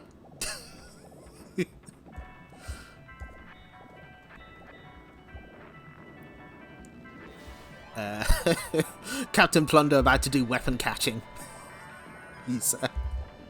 He's going to be the next guest in the next Samurai Shodown game. Ha! Take that, you scurvy knave. Black paint. Doc. Thwack. Arg. So what's Simpson up to? Huh? I don't believe this. Ah! The captain just wants some good old-fashioned fisticuffs, he does. We fought our way through 20 guards, you got that, mate? Oh, I'd have said 25 at least. This tunnel was dug by Billy Gulch. It took him 20 years. The day before he was going to use it, they pardoned him. Poor guy never got over it. Meanwhile, in the prison grounds, Captain Plunder's crew have made a discovery. We found it, lads. This has got to be Gulch's tunnel. Captain Plunder is as good as rescued. Next issue, In the Dark. I love the idea that Captain Plunder has to keep up his tough guy facade. So he's like, okay, we were attacked by 50 ghosts. A gaping hole, as Megatroid would describe it. Yeah. I'm just gonna nope.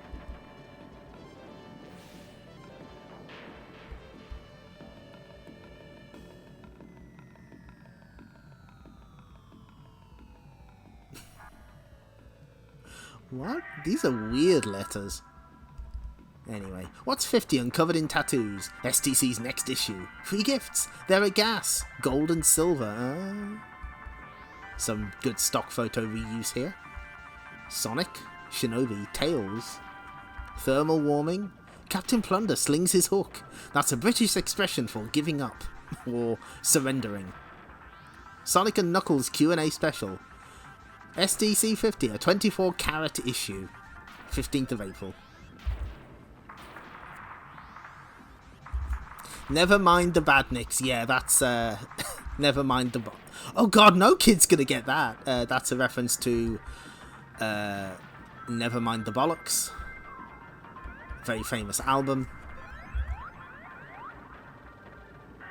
So there you go. Number 50, Catch Gold Fever. 3 STC gold and silver tattoos. Free gift missing? Alert your news agent now. And Sonic and Tails pin-up. Please don't call them pin-ups. Please don't. I'm asking you very nicely. Thank you for the 54 carats. Hey boomers, it's that time of the year where... Huh? Didn't... What? Oh no! Oh no! Oh dear! Oh, this isn't right at all. Oh, none of this is right. They reprinted the... Huh? Oops. Oopsie doodle. I think somebody printed the wrong control zone page. Either that or this scan's just fucked. Does this mean B Tucker won? Yeah, he won twice. They have to send him 2 Mega Drives now. The floating island, somewhere above Mobius. Inside Knuckles' Emerald Chamber, there's an uninvited guest. I don't get it, Sonic. That badnik looks like you. I am Metallix, the Metal Sonic. I have come for the Master Emerald. So I like that they updated his design a little to be closer to the robot Sonic that's in Sonic 3. This makes no sense. That scrap head is supposed to be dead. I think you forgot to tell him that. Follow me if you dare. He's teleporting out with the Master Emerald. Let's go, Red. That's Knuckles to you, Spikes. Special note, for the last appearance of Metallics, see the Sonic Terminator in STC numbers 24 to 28. Thanks, Mega Droid. Appreciate you.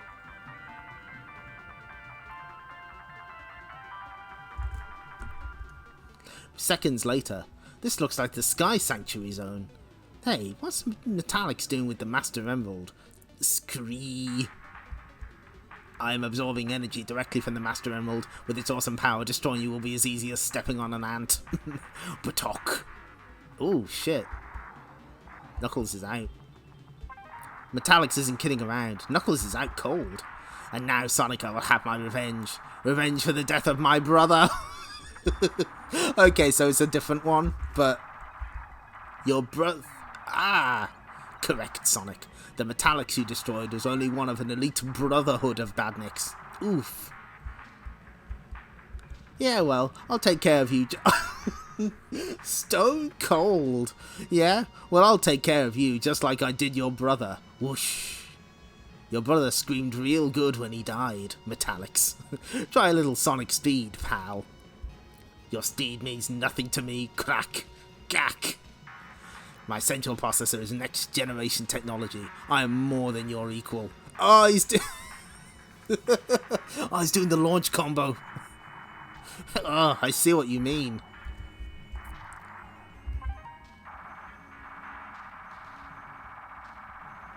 Quick, distract him. Metallics count all of the sand in the desert. Energy level running at 15%. I must return to the Master Emerald for recharging. Oh, they've even included that. That's like part of the game mechanics when you fight him as Knuckles. Incredible. Metallics' blow has locked me clean to the Master Emerald. Watch this, buddy. You're not the only one who can get a buzz off this thing. Scree. Scrang. Bzz, 20% systems failure. Better make that 100%, you chrome-plated scuzz bucket. The cute blue hedgehog is gone. Now you're up against Super Sonic, and it ain't gonna be pretty. Too much emerald power can do this to Sonic. Oh yeah, Sonic the Fighters came a year after this, that's true. Oh Jesus, he fucking decapitated him! Oh my god! He is so fucking dead. He's not coming back. Meanwhile, on the Death Egg, I don't know how to tell you this, Great Robotnik, but we've lost contact with Metallics. What do you mean, Grimer, you snivelling incompetent? I should have never allowed Metallics to battle that accursed hedgehog. I should have made him bring the Master Emerald straight to me. Do something, Grimer. Without the Master Emerald, we can never hope to launch the Death Egg. That's a good Grimer face. Oh... We're in luck, Dr. Robotnik. The Master Emerald appears to have already been placed on the teleporter device. Huh? That looks a lot like Metallics' head. Sonic? Ah, so you finally woke up, did you? You shouldn't have bothered. Now I'm going to put you to sleep again, but permanently. Crack. Ugh. I like sleepy Knuckles here. He just wants a little nap. When I'm through with you, the only thing left is going to be a red puddle. I'm going to... Phew. Knuckles? What's happening? Are you alright? Sure. Oh, that's really good.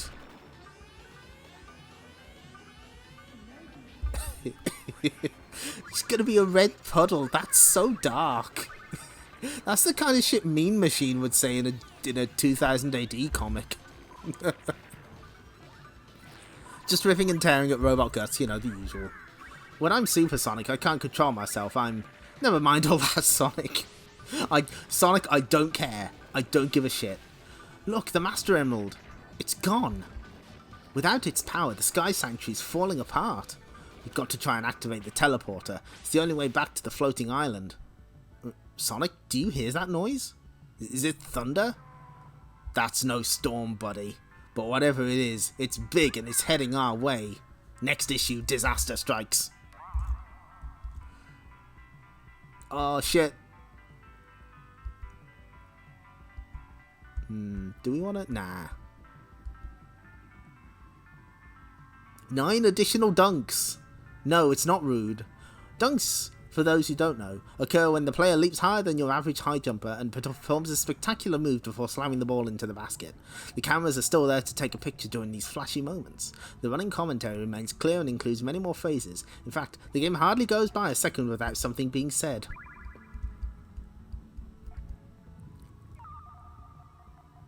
Best basketball game available. Basically same as the original, 91%.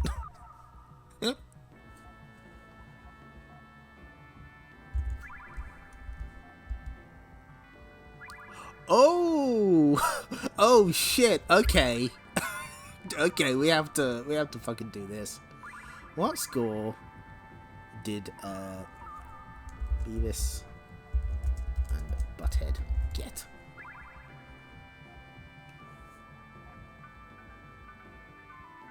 Let's see, where is... Okay, so, first off, we have a warning.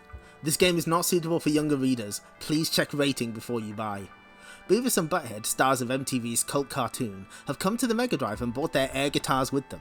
As fans of the show will know, the undynamic duo exists to hang out in the suburban world of shopping malls and burger joints. In this adventure, the pair have major problems as the neighbour's pooch has chewed their tickets to see the most excellent gore in concert. As Beavis, Butthead or both, you must find the 9 ticket pieces. Playing Beavis and Butthead is much like watching the cartoon. The basic line drawings have been carefully reproduced and there are a range of familiar sound bites. The game itself is basically a side-on view role-playing adventure, that's one way to describe it.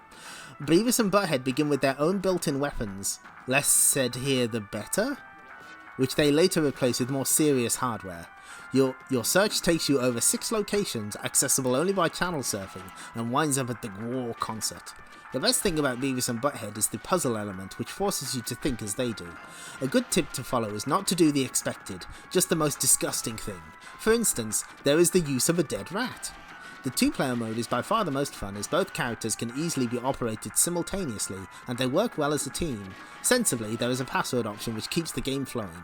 On the downside, the game is just a bit too short. Experienced game players should get through this fairly quickly, and everyone will get a bit frustrated with constantly returning to the same places.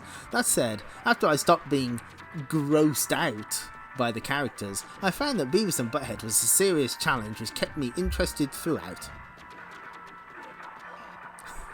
The game is unsuitable for younger readers, but the comic we just read isn't. We've seen... This stream alone, we've seen multiple people get shot, guns aimed at heads... Supersonic threatening to turn Knuckles into a red puddle. But no, Beavis and Butthead, that's too far. That's too much. Raves. Cool. They tried to type it out. Cool, haha. Too short, 83%. I'm noticing that it gets that score a lot. Oh boy, 83%, let's go. Are these the video nasties I've heard so much about? Yes! Yes, I can confirm. Here's our star pin-up. Well, that's not bad.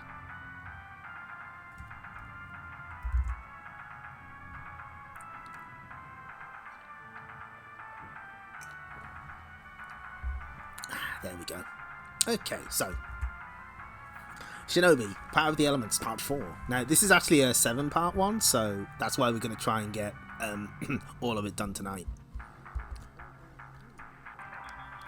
Joe Musashi, the Shinobi, has joined forces with the Roof Welders, the destitute who live on the rooftops of Tokyo, to defeat the invading Yakuza, led by his deadly enemies, the 4 Elements. So, Musashi, you have found new allies who will do you no good. You and the old man are hopelessly outnumbered.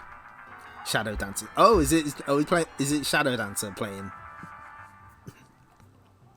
I can't keep track of where the music is,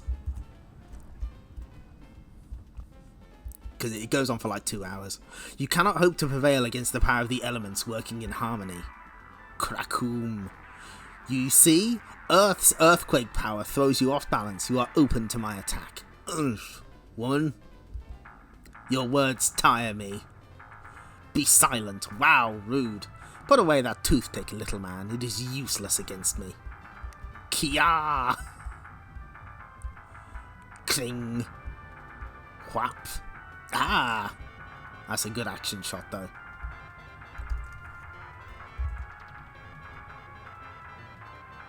Oh! Ooh. I'm gonna have to read this later. Gonna put that. Gonna put that here. I don't think I've seen this before.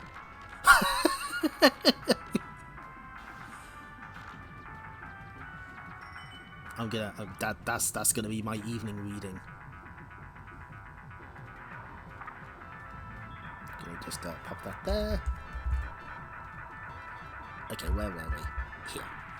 Two of us against the old man. It hardly seems fair. I agree. Your clumsy attacks, even your fancy powers, cannot harm me. However, you leave your acupressure points open to my attack. He knows the vital points. What have you done to him, old man? I simply blocked one of his nerve pathways. Simple to remedy, if you have the knowledge. Then remedy him, or you will suffer pain like no man has ever suffered. You are a worthy foe, Musashi. I give you this one chance. Return with us and answer Oyabun Mitsugi's questions, and we will let the roof worlders live in peace. Never. Yakuza turn for boss. So be it. Thwap. Whiff. Or woof, I guess. Fool, mine is the power of the earth. You cannot move me any more than you can move a mountain. There's more than one way to move a mountain. Ah! Pff. My eyes, what did you... A humble magnesium pellet. One element to fight another. Whack. Ah, he knows the Pokemon weakness tree. You insect, I'll kill you for this. Yeah. Thoom. Fall back. Fall back. The Yakuza guys just starts blasting. Back to the Mitsugi Casino. Yeah. Kotomi Sensei, no. Next issue, In Battle Joined.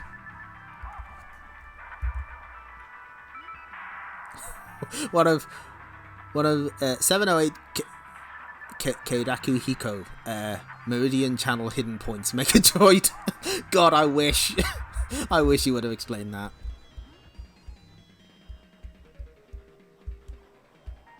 Eggs. Eggs are here. Oh no! Oh, Tails in a little Easter Bunny outfit. That's cute. That's good. Pong smell. Robotnik the bad egg. That is... There's a lot of detail there. We're just going to skip past it. Deep beneath the... We're back to the Zonerunner. The thing is, I don't remember... Like, I thought that Sass was... I didn't realise Sass was a lady in the first one. They didn't really make it clear, but that's cool. Deep beneath the chemical plant zone, Tails has just been reunited with Sass, the leader of the flock. You tried to kill us, Sol. I saw you outside our headquarters when the bomb went off. I thought it had killed you. That bomb was nothing to do with me, Sass. Would I have been here, near the place if I'd known about it? What can I say? I was coming to rejoin the flock. I'm not going to work for Nuts and Bolt anymore. What do you think, Zonerunner? You're a shrewd judge of character. Is he? Is he really? Huh, I am? Oh, well, I believe him. That's good enough for me, Zonerunner. Welcome back, Sol. Good to be back, Sass. Now, how did you escape from that bomb? Can't you just call me Tails? I was programming the floater drone to collect Zonerunner, Sol. The rest of the flock were already in a secret tunnel. Hurry up, Sass. Zonerunner, I've programmed this floater drone to come and get you. The force of the explosion threw me into the secret tunnel. Kaboom! After the explosion, I sent the floater drone to get Zonerunner. We sealed the secret tunnel and left. Enough explanation. Let's get to the surface. I don't think I'm going to be much help. You handled yourself well when that mob chased us, Zonerunner. See last episode. Tails with an oh dear expression in the first panel is very Tails. Yeah, let's see that again. Yep. He's like, oh gosh, oh golly, oh darn. Nuts and bolts hold up on the surface. We'll get you to him, then you do your stuff. You mean like run away, bury myself in the snow, offer my services as a target? Haha, I'm impressed, Zonerunner. Not many people could joke when they were on their way to almost certain death at the hands of a psychopathic robot. That's really good. Tails' response feels like he's fumbling through an adventure game. Yeah, kind of. Emergency elevator to surface. There's something you should know, Zonerunner. Nuts and Bolt's more powerful and dangerous than when you last met him. He's built himself an invulnerable new body of living ice. I just remembered something important. You carry on and I'll catch up later. Haha, you crack me up. Nuts and Bolt is in that ice castle. We won't have any trouble getting to the throne room. I had the flock check out our route earlier. Oh dear, couldn't we talk about our plan? What plan? We'll improvise. That makes me feel so much safer. Okay, there's a good potential emote. There's one I've got to remember. Oh my god. So remember last time when Nuts and Bolt was defeated, he was just left with a head? The throne room, deep within the ice castle. So you've betrayed me, sulfuric. Just like a sheep to follow the flock. Who's that with you? Your downfall, Nuts and Bolt. Do your stuff, Zonerunner. We'll cover the door.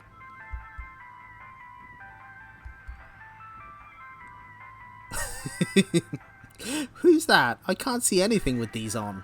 Oh gosh. Hello, Mr. Bolt. You're here at last, Zonerunner. You destroyed my last body, but my new living ice one is invincible. Squirch. Couldn't we talk about this? Ha! Oh, crumbs. Yes, yes, it's Glacius and also Sulfuric. Yeah, that took me a while to get as well. Jump as high as you can. You can't escape me. I'm Live Ice Nutson.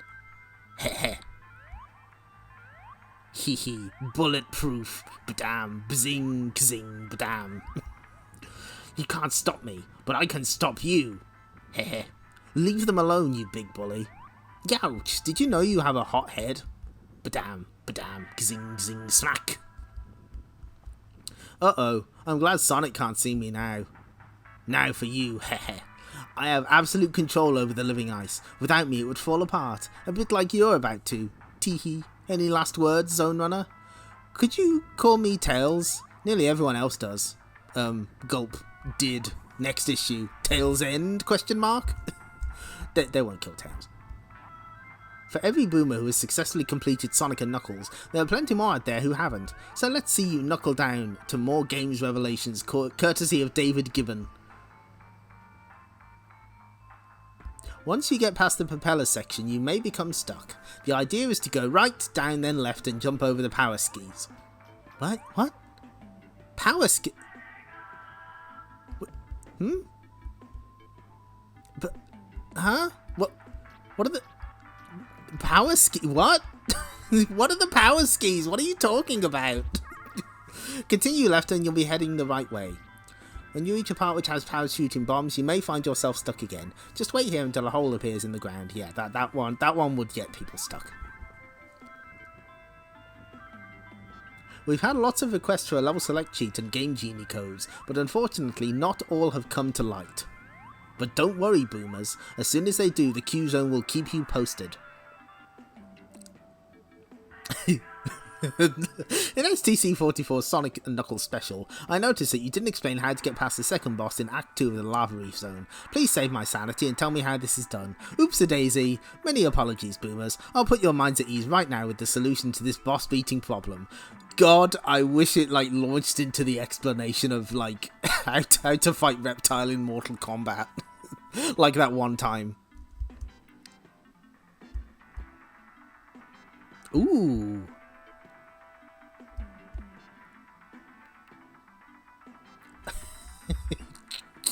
Hi Rachel, we're deep in Sonic the comic. I read the review of Sonic & Knuckles and you said there is no save game option. However, I've found a way of doing this. First, place Sonic 3 into SNK, complete the game and you'll start to play SNK. You'll get the opportunity to use a save game option. Shows how much the experts know. Why is he at a Royal Air Force base? RAF Leerbuch is... Where the fuck is that? Hold on.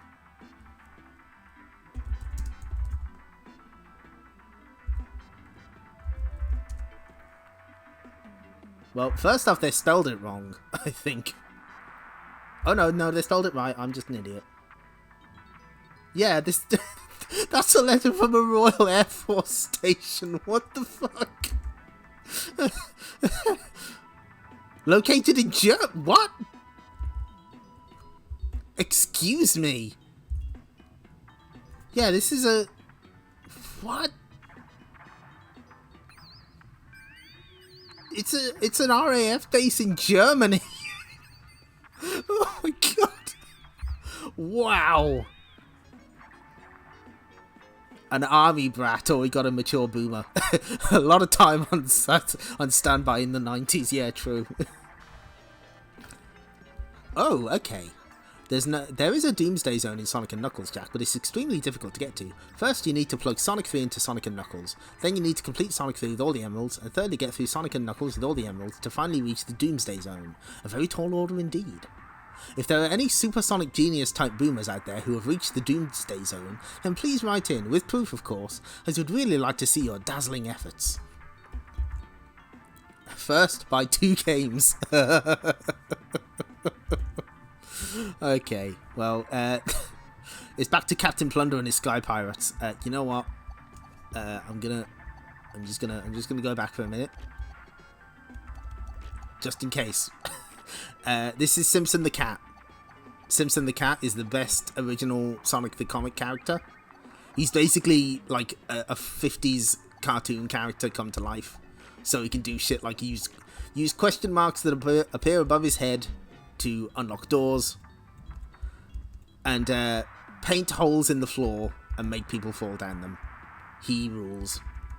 So back to the action. Is Doomsday Zone in vanilla SNK? I didn't know that. I wasn't sure it was. To be honest, I didn't really play SNK on its own. So I guess if you just get all the Chaos Emeralds, you can get it that way, or Super Emeralds or whatever. Oh, okay, Sonic with all emeralds. Yeah, that makes sense. Okay, that's fair. Captain Plunder and Simpson have found Gulch's tunnel and are trying to escape from Highview Prison. I think I'm stuck. Come on, Captain, you can make it. Meanwhile, at the other end of the tunnel, come on, me hearties, we've got to rescue the Captain. This is the old sewer system.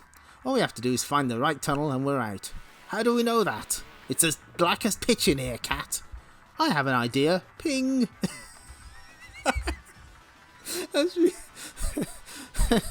Sonic and Knuckles. Yes, yeah. I hate it when he does things like that. Right, Simpson. Which of these tunnels takes us out? I was afraid you were going to ask me that. A light, and I hear voices. Quick, buffoon. Someone be coming. Put out that light.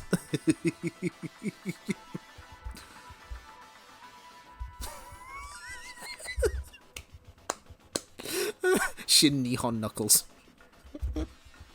He's just a cartoon character. No probs. I said put that light. I said put that light out. Oh. Doof. Tinkle. Thanks. This is Optic Blast, yeah. This is good. Keep it buttoned, Simpson. It's too dark to see who those blokes are, but they look like a scurvy bunch to me. This be the one, mates. It takes us straight into the dungeons, so it do. Follow me, lads. They come by this tunnel, so it must be the one we is wanting. I knew that. Captain Plunder's daring escape is the big story the next day. Captain Plunder escapes. Daring escape from Highview Corrective Center. Still no sign of escaped pirate. Sonic the Hedgehog ate my hamster. 2 days later, at Captain Plunder's Mystic Cave hideaway. This be baffling and no mistake. All the stolen booty is still safely tucked away, but there's not one of my crew to be found. Captain, I've found ye at last. What? Who's there? It's me, Captain. Filch, where's the rest of me crew, you cur? All captured, Captain. Arrested while trying to rescue you, as a matter of fact. So how come ye escaped? It's like I keep telling ye, Captain. I'm a ghost. I just walked through the wall. They can't do that to me, crew. I won't stand for it. We'll rescue them. Then you can share out the booty they helped you steal, right, Captain? You know, they were a pretty hopeless crew. I never did like them much now I think about it. Come on, mates. It's time I found me a new crew. Planet Mobius hasn't heard the last of Captain Plunder. Nor has STC. Captain Plunder will be back soon. Please don't eat light bulbs, Megadroid. Sonic the Hedgehog ate your hamster? You think that's bad? Mr. T ate my balls. Oh, that's... I hope you recovered the opponent. Hate it when that happens. Sonic the Hedgehog. The Mobe. That's good.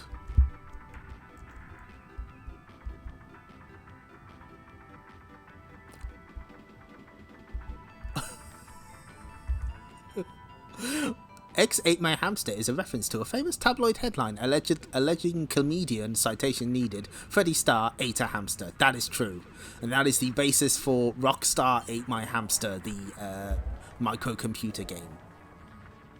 Oh! Oh no! Oh, this is adorable! Oh! I would like to thank you for the free Valentine's card on STC 45. I gave it to a girl in my class called Sammy who liked it so much she agreed to go out with me. I couldn't have done it without you. Oh, that's beautiful. Who? What the fuck is Megacilla? Oh my god, there's so many fucking things. Yeah, it wasn't. It was Freddie Starr has not eaten a hamster. What the fuck is Megacilla? I don't know what are you even... What are you talking about, Megadroid? But that's very sweet. During my holiday in England, I noticed that the Sega Activator is not available for sale. It's a circle that you stand in and any movements made are mimicked by a player on screen. However, one thing I took back with me to America, which impressed all my pals, was a copy of Sonic the Comic. Yes, I too found it frustrating living in a backward backwater, but as you say, at least it's ahead of the times when it comes to a jolly good read. I guess they did. They did have, like... You could subscribe to this internationally. They did ship them out.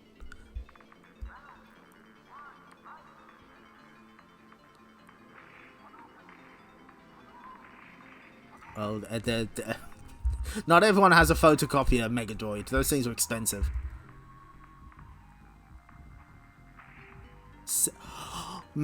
Oh, duh. Of course, yes.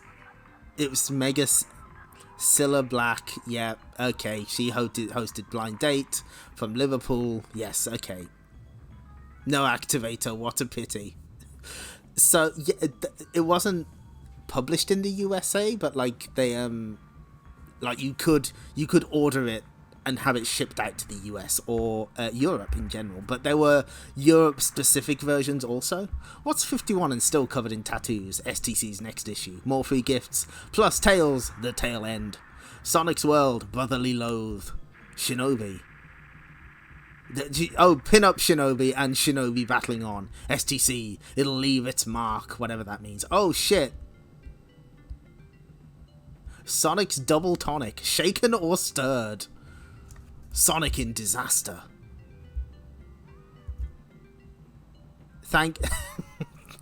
I can't believe I didn't understand what Megacilla meant, but no, it's Cilla Black. There we go. Thank you, Octonoshock, for the important cultural notes.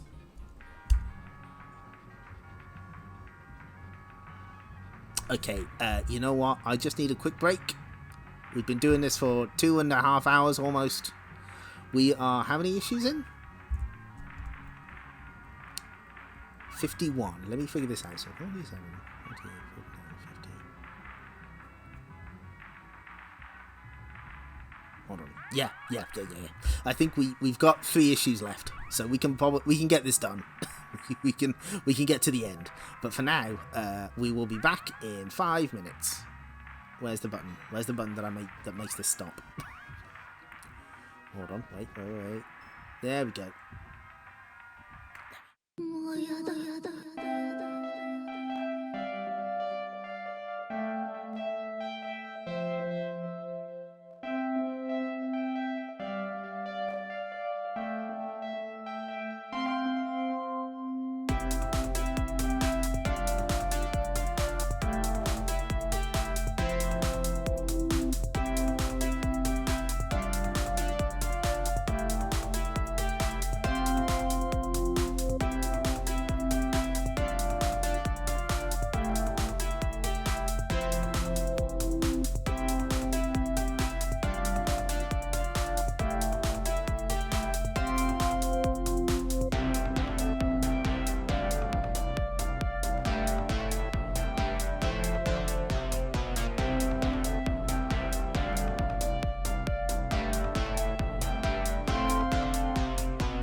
Okay, we're back now.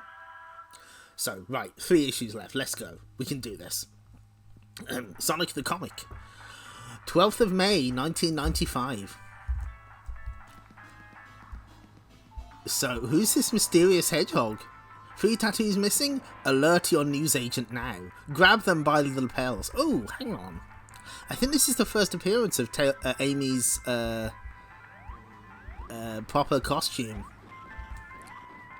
She looks like the games for the early parts, and then she gets her own costume, which is what she's kind of defined her look.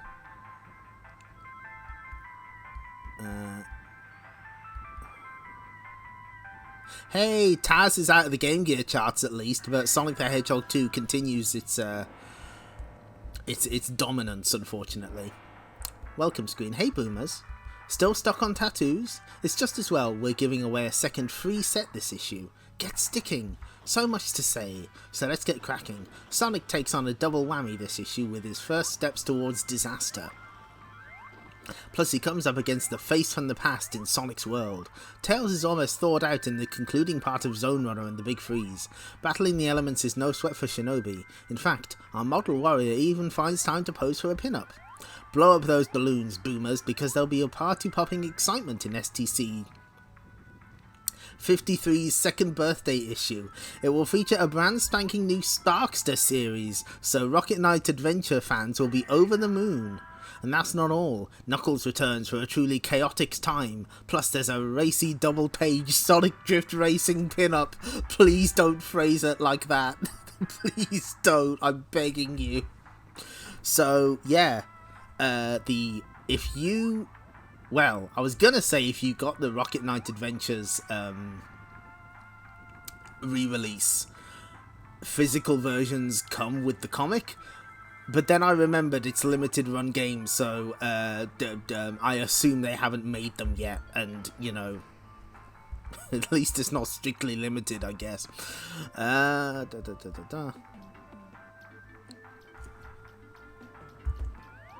Okay, so here's how temporary tattoos work.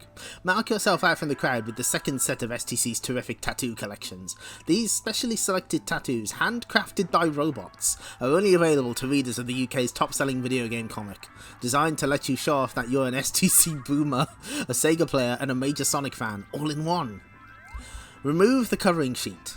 Select your tattoo and carefully cut it out. Press tattoo face down on your skin in the desired area of your body. Thoroughly wet the backing sheet with a damp cloth, continually pressing the tattoo in place. Lift a corner of the backing paper to see if the design has transferred to your skin. If not, re-wet the backing paper and press down again. Once the backing paper is removed, you're temporarily tattooed. Repeat steps 1 to 6 for each tattoo required. How to remove. Simply wash off with soap and warm water. If the tattoos are allowed to stay on the skin for several days, the use of cold cream or makeup remover will assist removal. Warning, use of these last items in public will not help you achieve total coolness. Please note, these tattoos are safe, non-toxic and easily removed. Real tattoos are not. They can permanently mark you and lead to skin problems. For this reason, if you like the look of tattoos, stick to removable ones as they're harmless fun.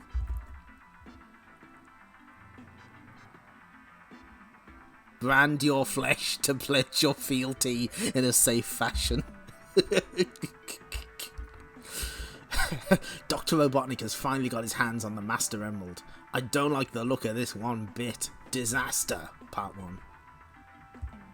The Death Egg! Robotnik has finally launched his ultimate weapon. How do we fight something like that? And that's not our only problem. Oh, look at that! Oh, that's so good!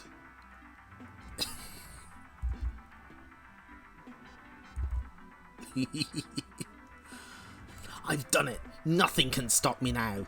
All systems check out. A-OK, Dr. Robotnik. It's incredible. The entire power requirement of the Death Egg supplied by 1 emerald. And without his power, the floating island will soon crash onto Mobius. My revenge on the treacherous Knuckles will be complete. I'm taking us down to Mobius. Tomorrow, the Emerald Hill Zone will be no more. In its place will be a new zone.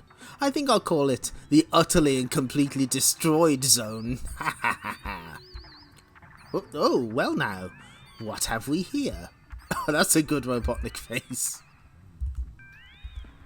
This sky sanctuary is getting to be a pretty small zone, Red. Running out of places to go, Hedgehog. It looks like I've been saved the trouble of having to destroy you, my little friends. Ha ha ha. Grab hold, Sonic, quickly. I've never tried carrying someone while I'm gliding, so hang on. You got it. Just stay clear of turbulence, okay? More like Dust Hill Zone. Good one, Cac. That's a good panel. Fools, you can't stop me now. Still, just to be on the safe side. Egg robos, I see them. We're sitting ducks. Oh boy. Oh, that's rough. Wash your mouth out, Chuckles. Sonic the Hedgehog is nobody's easy target. Prepare to be impressed, knucklehead. If that isn't a window ahead, I'm going to be Hedgehog Pizza. Badang, badock, badak.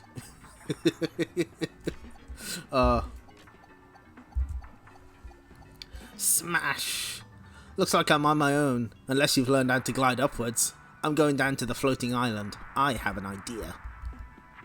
Pity Knuckles didn't make it on board. I have a nasty feeling that I might need him. Not that I'd ever admit that to him. Oh, Sonic, you tsundere. Well, I may as well face Robotnik and get this over with. The only problem is, how do I find him in this place? A lot of big panels in this storyline, I'm noticing. Tau! Whoa, that was close. Intruder alert. Security breach on level 19, sector 2. I come all this way to pay a surprise visit on Dr. Robotnik and you go and spoil it. Boy, when Robotnik designed you guys, he really had an off day, didn't he? What does he call you anyway?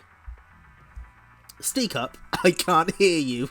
We are Spike Bonkers, the Death Egg security system. Spike Bonkers, you've got to be kidding. That's good. Meanwhile, Knuckles has returned to the floating island, where he sits in an ancient chamber and prepares to operate technology not used for eons. I only hope I've understood these texts correctly. Zoom. It works! Even after all these centuries, it works. Slowly at first, the floating island begins to move, then gradually begins to pick up speed as it moves towards the Death Egg. Watch out, Robotnik, I'm coming for you. Next, attack of the floating island. He's gonna fucking ram the island into him. Speedy Gonzales and the Cheese Cat Astrophy. Pre-release version reviewed, you say? Interesting.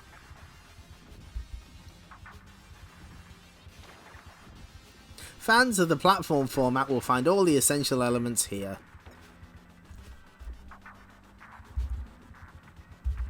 Sunic. That's good. 68%. Wow, that's almost as low as Sonic Drift Racing. Revisiting Sylvester and Daffy. Graves, familiar territory. The Scottish Open on the Is this the first 32X review we've seen? I feel we haven't seen many. Blah, blah, blah. Oh shit! Shout out to Leaderboard. Core Design's latest offering is the Scottish Open, which has been created in a virtual reality world where everything operates in real time, i.e. you move around the virtual golf course as if you were in the real world.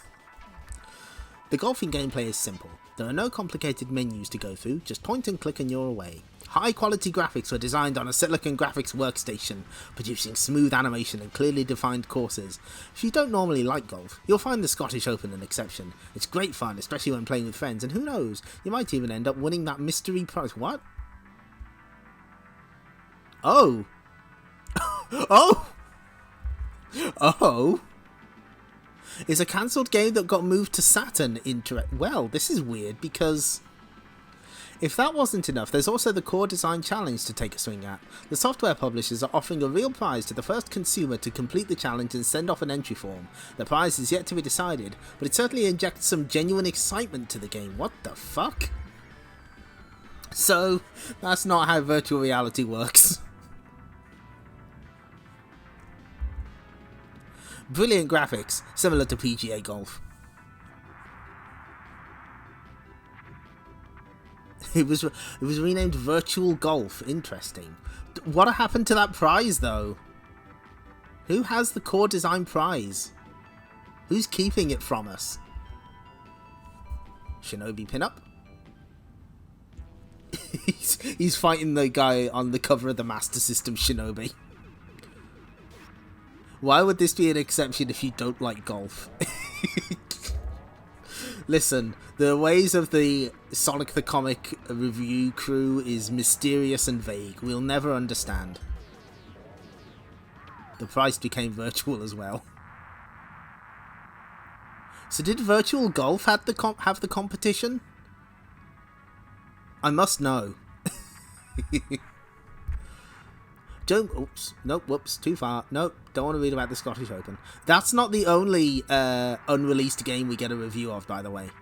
Joe Musashi, the Shinobi, has joined forces with the Roof Worlders and defeated the invading Yakuza, led by his deadly enemies, the Four Elements. During the battle, the leader of the Roof Worlders, Kotomi-sensei, has been injured. Kotomi-sensei, I'm sorry. This is my fault. Oh shit, actual blood! They're all fucking about. Ugh. Nonsense, my son. Oh. He said the thing. He said the thing. Nonsense, my son. This is just a flesh wound. Monty Python and the Holy Grail was a film released in... Now, help me sit up. Thank you. Now, clap. Just a little more. There. How did you do that? Here. Souvenir. One day I may teach you how to do that yourself. He fucking... Oh my god! He fucking ripped the bullet out of his own wound. Oh, that's so good. His shoulder, not a mark. Incredible. The Four Elements. They'll be back. And soon. I know. We'll be ready for them. Later that night. Spread out. Find them. They must be here. They've no place else to go. I like that they've got like just a handful of Yakuza toughs with them. That don't seem to be very good at their job. Well, if it was me, I wouldn't hang around here to get killed. Yuck. Thwip. Ack. Hey, think. You hear anything? No. What about your Harage? What about your Ninja Radar? Oh, yeah. Cola. Good start. Some interesting signs in the background in this. Precisely. We should be able to hear those Yakuza scum blundering around in the shadows. I think we underestimated Musashi and his raggedy friends. Welcome to Roof World. I believe you have some business with my guest, the Shinobi. We do, and if you get in the way, old man, you will be cinders. The Shinobi is under the protection of the Roof Worlders. I need no protection, Sensei. None of you are a match for my power over fire. Those fucking Image Comics looking motherfucker. The Roof Worlders. They're an established thing. They are the people of Tokyo who live on the roofs of Tokyo. Whoosh. Sensei, worry about yourself, Musashi. I control the very air you breathe. Thud. Not fast enough, fool. Oh, he's trying to do the parry. You haven't a chance. Against the Four Elements. Chook. Next issue. That old black magic. Attention, all you chocolate-chomping boomers out there. Easter may have gone for another year, but that egg-shaped feeling hasn't. Do you have that egg-shaped feeling in the morning? Sonic, Tails and Knuckles are seen here making an effort to feel fighting fit again. Even that bad egg, Dr. Robotnik, is getting physical. Each boomer responsible for these fit-looking drawings will receive an original Sonic badge.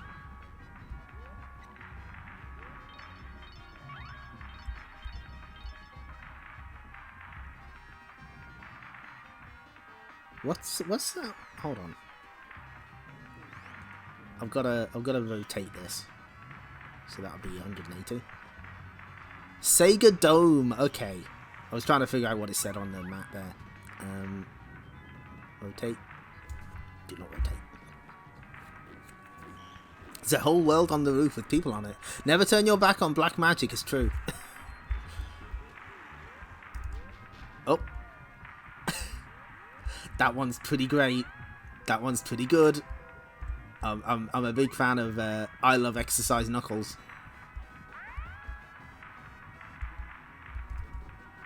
Tails in Zonerunner and The Big Freeze, Part 4. Tails has been captured by the crazed Nuts and Bolt, who now has a body of living ice. Goodbye, Zonerunner. It hasn't been nice knowing you. I wish Sonic was here. He'd know what to do. He used the S word. You don't like it when I say Sonic? He used the S word again. That's it. You're finished. And you're melting. What? I've lost control. Dratted Zonerunner. Activate head wheels. I'll get you. Hee hee if it's the last thing I do. I'm stuck. I like how plain that is. It's just I'm stuck. I'm kind of stuck here. Oh, what the fuck happened to the flock? Oh, they'll be fine. Kroom, yikes! Now I have you at my mercy. Hehe. This controls the weather in the chemical plant zone. I'm going to melt the chemical ice. Hee hee. You'll never get out of my ice castle in time. You'll be drowned and poisoned. Blam. Rapid heating engaged. Thank you. Urk. Oh, my head. That was some punch. Zonerunner, you dealt with Nutson. Sass, get up. I think Nutson's done something really bad. You're too late. Haha. Haha, Google. The castle started to collapse. I guess this is it. If only we had a microputer, we could reprogram and stabilize the temperature and the weather. Would this help? I just wanted to say it's been an honor to know you, Zonerunner. Golly, thanks. It's been nice to meet you too. First install and run an instant freeze program. Instant freeze engaged. Gak. Then install and run a weather stabilization program. Wow. Okay, let's get out of here. Later, outside the ice castle. Activate head wheels. I wish Sonic was here. He'd know what to do. Thought bubble of Sonic insulting Tail for several hours. I mean, that's true. That's true, Hog to no shock. Okay, let's get out of here. Later, outside the ice castle. You did it, Zonerunner. You defeated Nuts and Bolt and saved the zone from being turned into a deadly chemical sea. He saved everyone in the underground city. The chemicals were flooding in. We didn't stand a chance. I did, but, friends, thanks to the Zonerunner, we're free, and that tyrant Nuts and Bolt is finished. We have the chance to start anew and live in peace. I really didn't do anything. His head just, that is... How am I going to explain that? Explain it. They'll never believe me. I'd better not say anything. It'll only get me into trouble. Hooray for the Zonerunner. What an awesome warrior. I still can't believe how modest he is. That's good. You'll never escape my ice castle. Later, outside the ice castle. Tails getting head pats. Yeah, he is. You know why? Because he's a good boy. Bye, everyone. Look after my coat and microputer for me. The floater drone returns Tails to where he was sleeping. I'm whacked. Just time to get some sleep before Sonic turns up. Wake up, Tails. Sonic, hey me. You won't believe what happened to me. Save it for later, Pixel Brain. We've got work to do. Tails returns to STC soon, and you won't believe who's with him. You won't. You will not believe.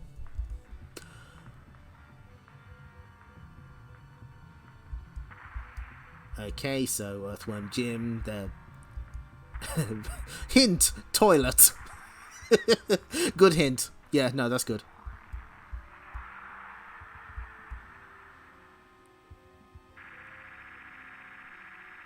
After you've killed 2 accountants, also good. Hints, hamsters.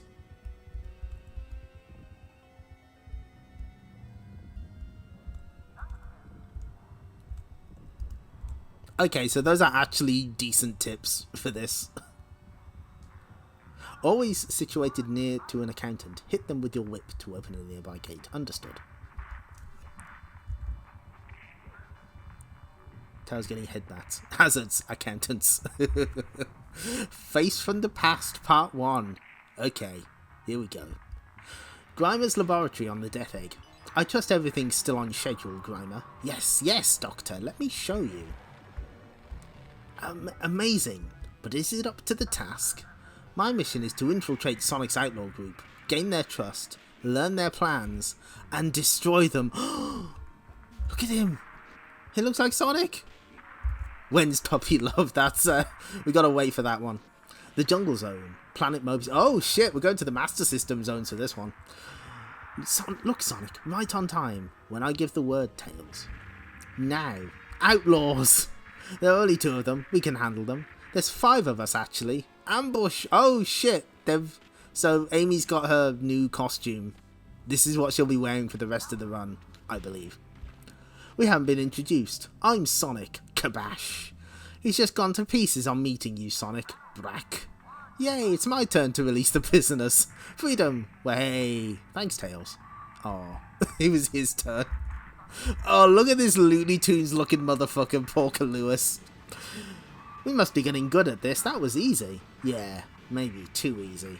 Sonic? Is that really you? Hey, there's only one cool blue hedgehog, buddy. Only one blue hedgehog, sure. But before you gained that streamlined image, you looked like me. Check out Sonic's origin story in STC number 5? 8? It's kind of unclear. That's true, but who are you, pal? Oh, look at Amy. She is fucking... She is so fucking mad. Don't you remember me? I'm Tonic, your brother. You never told me you had a brother, Sonic. I didn't. I don't. This guy's a phony. Amy is so mad. Number 8. Burp. Thank you. Maybe you don't remember me. We were born at a What? Huh? That doesn't... Yeah, Amy's like, Iris, who explain. Maybe you don't remember me. We were born at a very young age, huh? We were separated as infants, but now I'm back. I've heard about your freedom fighters. Let me join you. Well, we could use the help. Hold everything. I don't buy any of this. We can't trust this guy. I'll go if you don't want me, Sob. Sonic, you can be so insensitive sometimes. I too was born at a very young age. You know what? Same. It's a big. It's very relatable. I'll go after him to see if he's okay. Oh. Moments later. Hey, what's he doing? Dr. Robotnik, it's me. The mission is going perfectly. No, it isn't. The gullible fools will soon fall for my act. This gullible fool won't. You're working for Robotnik. You've seen too much, kid. Youch! Your arms! What are you? Did he just do a fucking...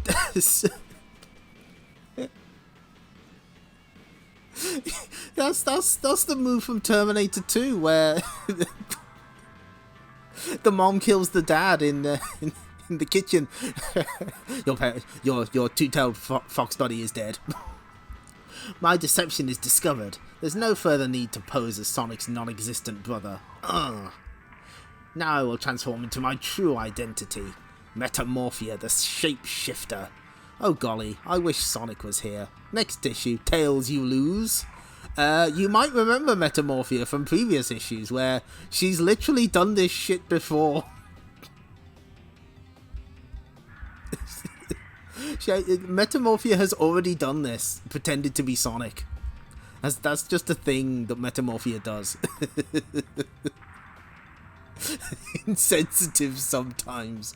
Yeah, sometimes. Sometimes he's doing a lot of carrying in that sentence. When I saw this panel, I just thought of the bit in Terminator 2, I'm sorry. Oh, shit. Look at that drip on Amy. Excellent, good.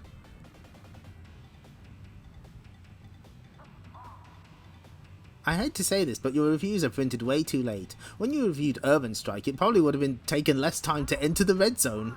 Point taken, Jim, as our technical review circuits were out of whack. However, it's amazing what a How a twiddle with a few circuits can make all the difference.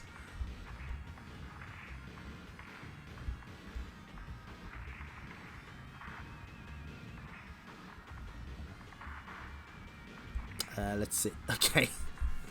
There's a funny pun here. Someone wants a Lord of the Ring, a Hobbit book, Hobbit game. Not content with the book, you now want the game. Do you make a Hobbit of this, Tom? Tish. That's a joke.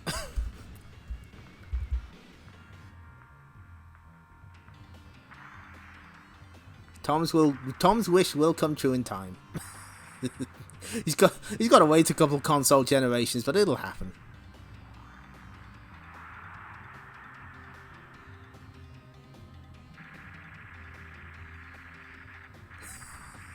Yeah, all these jokes are free. Knuckles alert. Fighting fit in Sonic's world. Whap. Oh shit. Oh shit. Fucking Shorty's getting his ass whipped. Sonic Drift Racing pinup.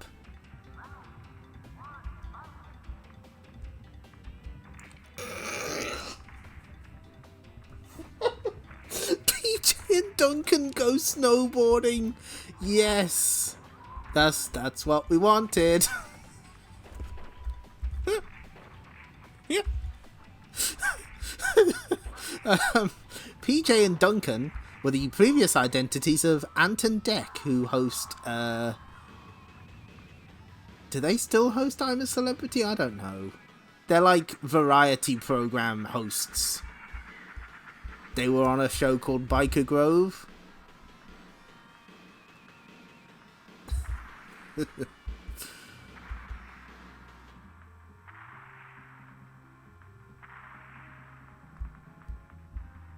Oh, Megadroid, don't make fun of this kid's teeth. That's mean. He says he looks like Shorty, Shorty from Sonic's World. That's really mean. You shouldn't do that. That's fucked up. Yes, okay, they do. They presented a lot of shows. They used to present Saturday Night Takeaway until they stopped doing that, I think, very recently. And Snatcher's still hanging in there. Snatcher's still hanging tough, although it's got fierce competition from Brutal Paws of Fury, of all things.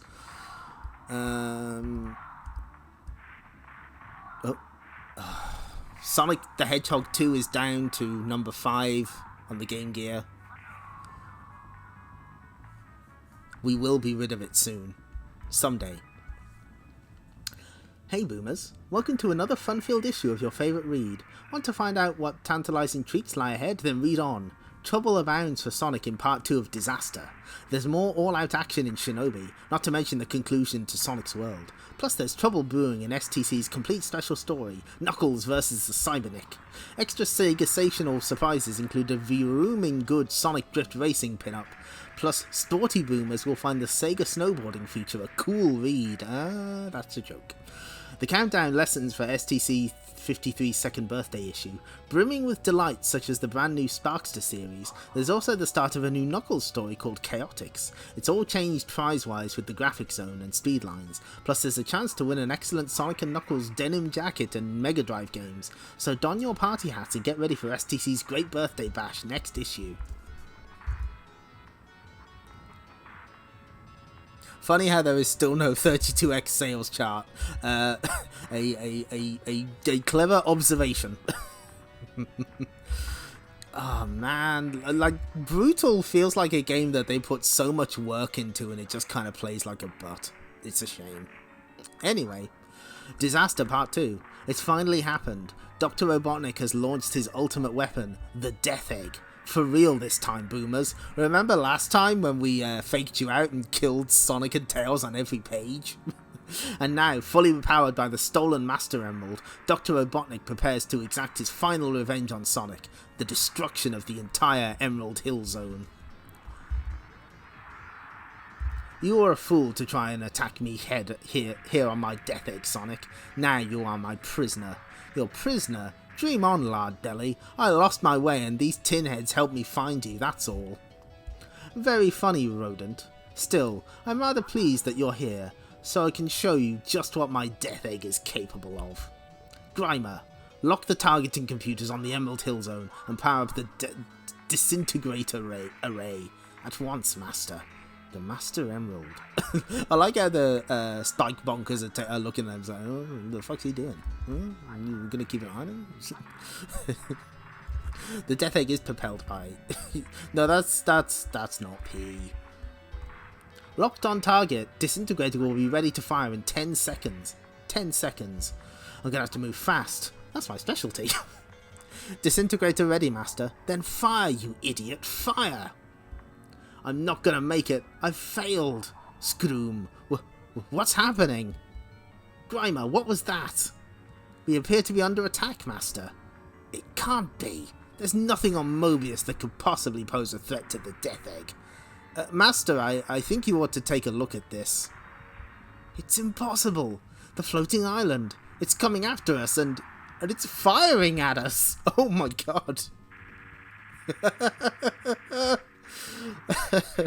It turns out that the floating island was a giant doomsday weapon the entire time. Who knew? It's Knuckles. He said he had an idea. I'm impressed. Yeah, Knuckles had an idea. Grimer, turn the disintegrators on the floating island, and on my command. Fire! Shkdoom! Deep inside the floating island, Knuckles feels the shockwaves of Robotnik's assault. I hate to attack with Sonic on board that thing, but the power of the floating island is Planet Mobius' only chance now. Without the Master Emerald, it's going to take time to build up the power for another attack. I just hope I'm going to live long enough to try it. Kroom. Ha ha ha ha! It's over, Sonic. The floating island is finished. Knuckles is finished. The Emerald Hill Zone is finished. You're all finished. Yeah? Well, let's see how well you do without the Master Emerald to power this thing. Thud. Get him! Without that emerald, the Death Egg has no power source. If you want the emerald, you'll have to go through me. Oh, is he gonna fucking clock a egg robo with the Master Emerald? Don't worry, if it breaks, Knuckles can put it back together. Kroom. Whoa. Another hit. Crash. No, the Master Emerald. Oh my god. Yes. Yes. 2-page spread, baby.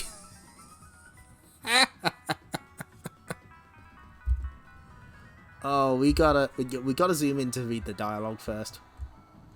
Man, it looks like it's all over for the Death Egg, but it doesn't look like I'm gonna be around to celebrate because it's a long way down. Look at that. Double page. That's the first one in the series, I think. I mean, worth it. Fizak, boom. Oh, that's so good.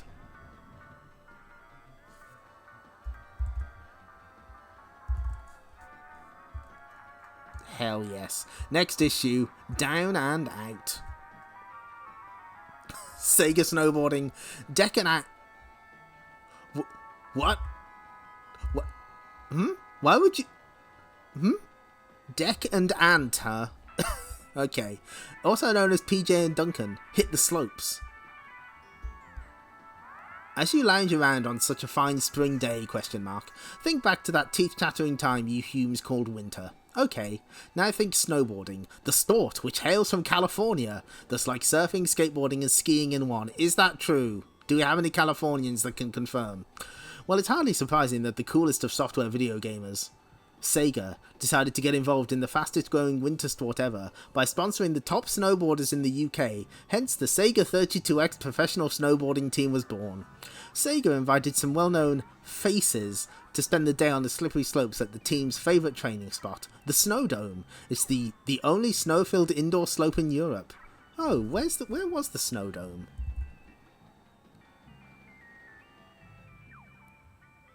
That is the most niche sports team I've seen in this comic.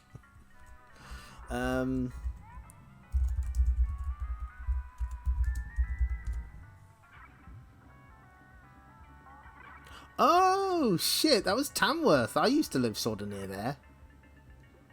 It's still around. Yep, okay, there we go. Opened in May 1994, first full-size recreational indoor ski slope in the UK. There we go. You've learned about the Snow Dome. Among those who accepted the invitation were two well-known faces from the world of pop music. Armed with a camera crew, PJ and Duncan arrived to do some filming for BBC's Live and Kicking. That was like a children's variety show. They proceeded to hit the slopes and the snow, and judging by the evidence, spent most of their time testing out the padding. No doubt their TV show Ant and Dec is more of a success. After some coaching, Ultimate Chaos proved to be unstoppable. Who the fuck is Ultimate Chaos brought in the ultimate high-tech gear. What are those designs?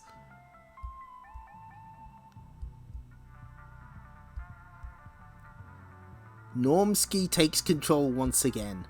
Team member Steve Bailey on ice. Stillskin get rumpled. Soon as cruising the snow with the best of them, proving just how easy snowboarding can be. Stiltskin, the band behind that Levi's commercial guitar solo, ended up at the bottom of the slope covered in snow. That's a bit mean. North London lad Normski was also there to present a special edition of Channel 4's Bored Stupid. When Normski wasn't riding the slopes with the professionals, he could be found checking out the hot new games on Sega's superb 32X. Sounds like an ideal way to spend some time chilling out.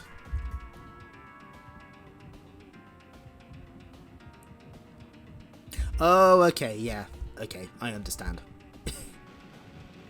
Normski seems thrilled. He's playing virtual racing.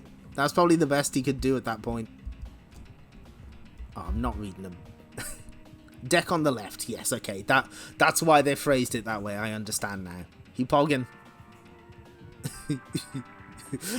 Was there even a snowboarding game on the 32X? I don't think there was.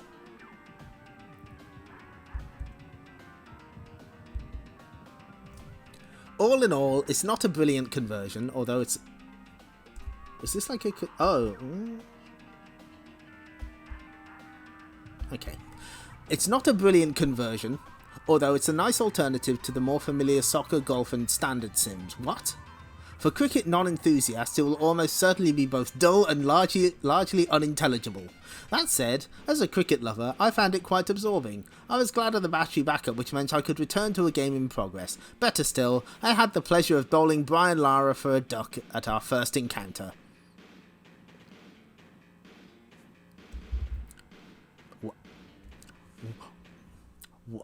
What does that mean?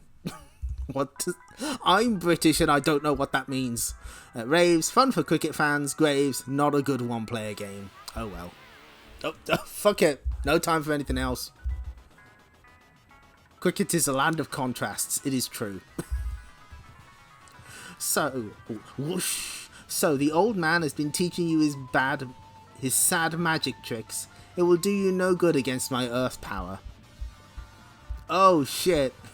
You are strong, but strength is no use against the ebb and flow of my water power. Joe Musashi's old enemies, the Four Elements, now working for the Yakuza, have attacked the rooftop home of Musashi's new friends, the Roof Worlders, with savage magical powers. Full page again. Good. Good.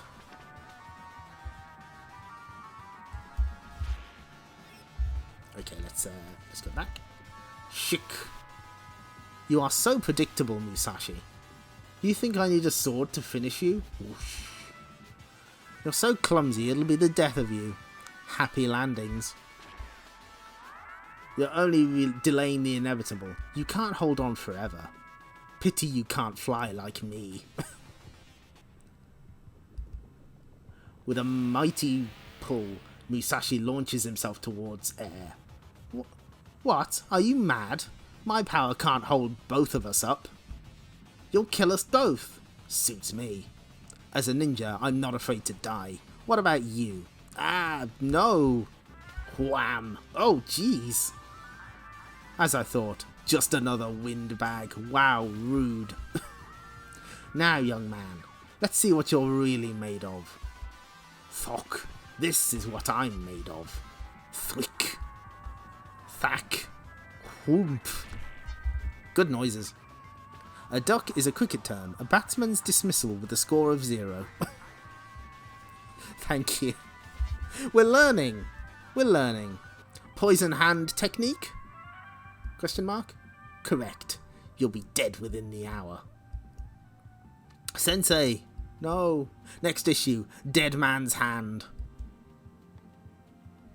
Special complete story. Whoomp. There it is. Good. Turned into Super Badnik Cybernik by Dr. Robotnik, Shorty the Squirrel found he could resist the Doctor's control.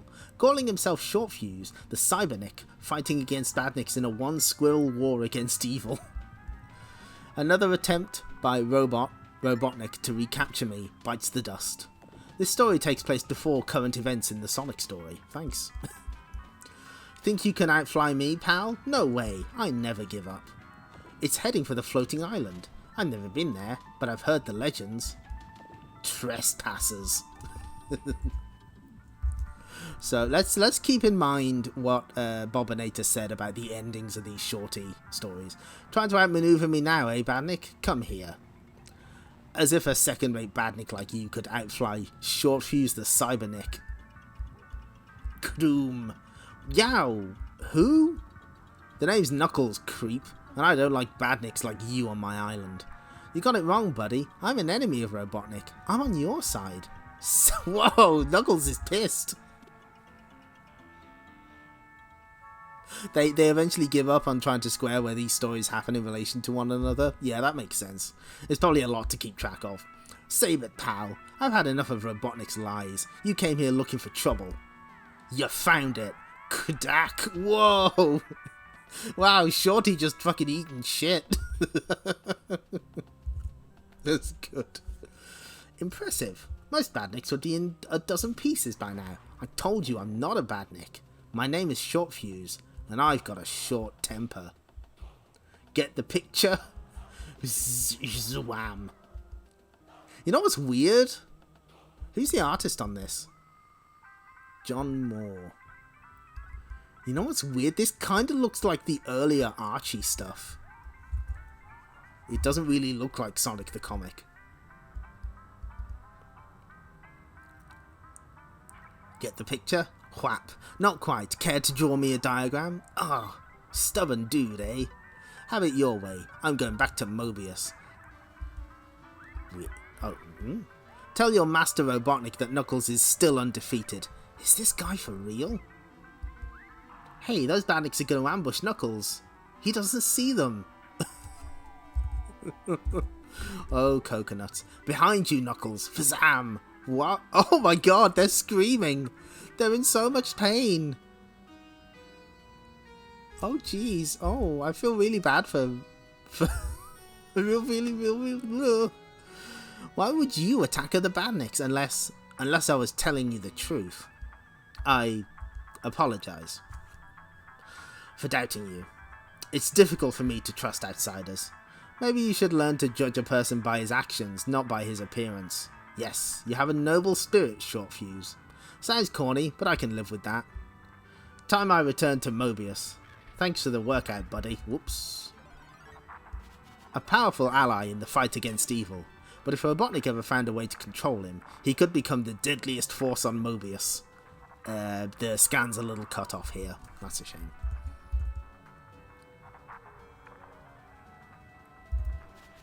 I think they reused the... Yeah, I think they may have reused the screen... What the fuck is going on with that screenshot? That does not look right. That's not how that's supposed to look. Anyway, I think they're reusing the screenshots from the first one, so none of these have anything to do with...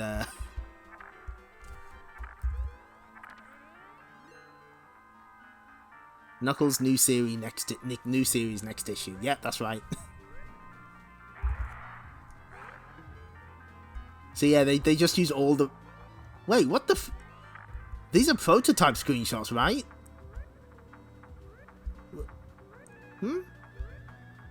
Because, like, that tire thing isn't in the game? That's completely fucked up. I don't think Andy Asteroids is supposed to show your ammo count. And, like, you never stand on top of the cow. What the fuck? Where did these come from? Jim's heck is all stretched in the... Yeah. What the hell? Where did they get this?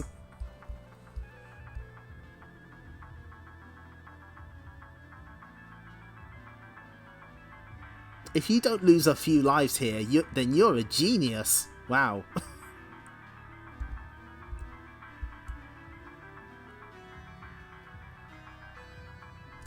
Yeah, what the fuck version is that? Don't worry, this isn't the last unreleased or like slightly different version we're gonna see. Oh wait, okay, hold on. No, wait, no. Hang on, wait. I fucked this up.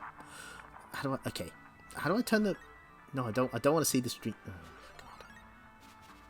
Quick actions. There we go. Okay, so I have a thing open to easily access the poll to make a prediction, but that had the stream preview on, and I was really confused for a second because I was like, "Is my OBS going backwards?" But no, it's.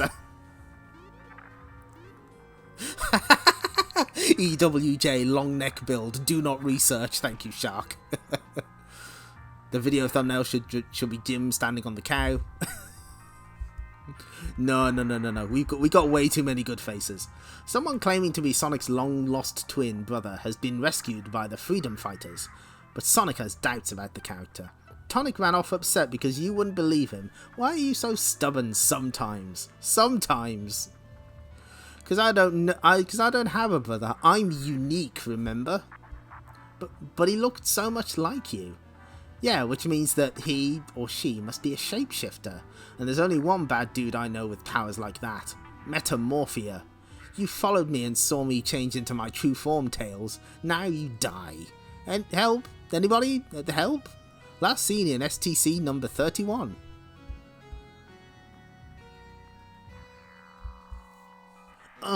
I'll help, buddy, but I'm not just anybody. Whoosh. Sometimes. Yeah, this style's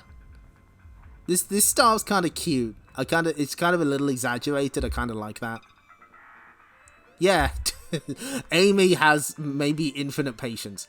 What did you hope to gain by posing as my brother, Metamorphia? Dr. Robotnik sent me to disguise myself, gain your trust, and destroy you one by one. Now it looks as if I'll have to destroy you all at once. Look out, she's changing again. Good work, Johnny. Shucks, don't mention it, Amy. They're not setting anything up there, don't worry. Don't think about it. Flap. Spludge. Yipes. Glub. I can quickly take any shape, outlaws. How can you fight sticky goo? I'm sure I can stir things up a bit.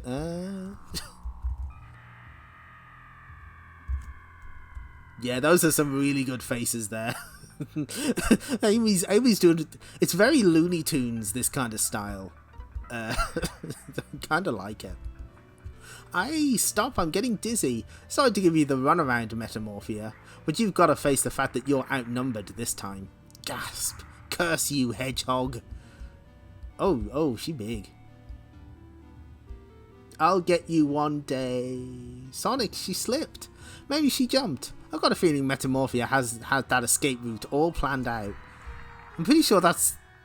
Is Metamorphia like the wild dog of Sonic the comic? She... Instead of fucking blowing herself up, she just jumps off a cliff, because I'm pretty sure she's done that before. Amy looking like a Tiny Toons character, yeah. Later, in Grimer's lab aboard the Death Egg. And as the odds were against me, I leapt into the waterfall, took the form of a fish and swam to safety. Isn't she fabulous, Doctor? So resourceful. But she still failed, Grimer. Sonic isn't easy to destroy, as you found out yourself many times, Doctor. I allowed you to create this shape-shifting thing so it would destroy Sonic. It has failed me 3 times now. You dare to compare your failures with my setbacks, you little... Doctor, no! I'm sorry I failed again, Doctor. I wanted to succeed because I adore you. Ha ha ha ha ha! Your monster has a sense of humour, Grimer. Of course she adores me. Those who don't are doomed. Ha ha ha ha! You called me a monster. Yes, well, get back to your room and we'll transport you back to your home in the Grim Zone as soon as we can. Perhaps Dr. Robotnik will admire me one day. The day that I destroy Sonic. The end? She's still alive. Freedom fighters, you fools. blows herself up. Metamorphia does come back. Don't worry. Oh, that panel's really sad. Oh, you kind of feel bad for. Oh shit! Someone knows what the fuck is up. Sparkster, baby.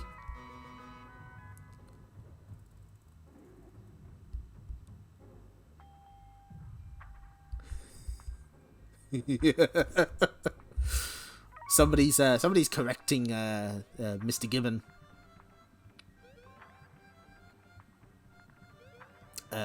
The Lion King cheats wrong. You'll be pleased to know, Jonathan, that Mr. Gibbon has since been marched to the nearest cage and is currently eating his words.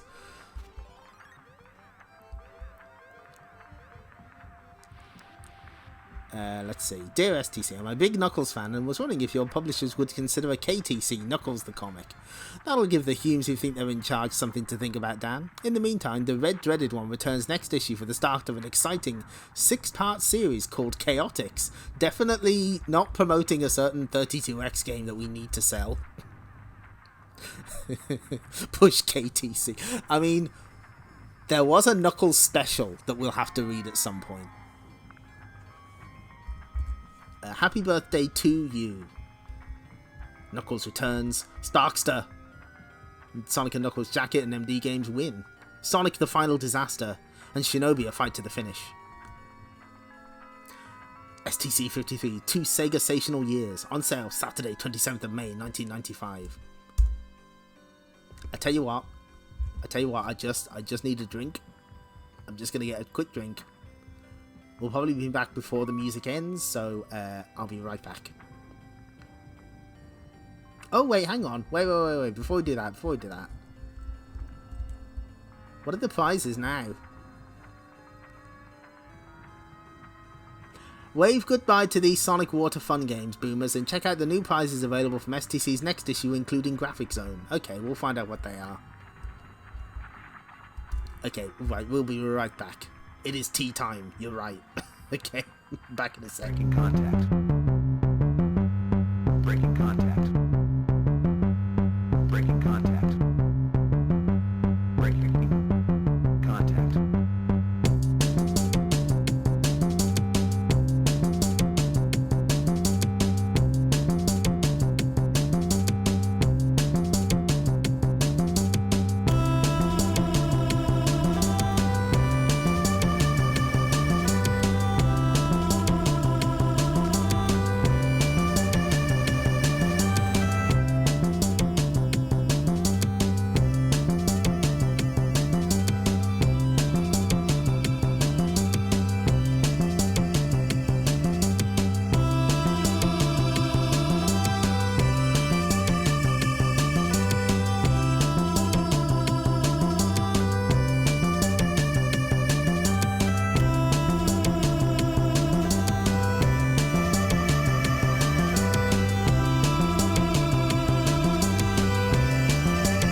Okay, we're back now. Right. Hang on.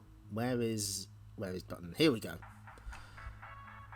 Happy birthday to us. That's the joke. They're still trying to push this other alternate outfit for Amy. It's not as good as the other one.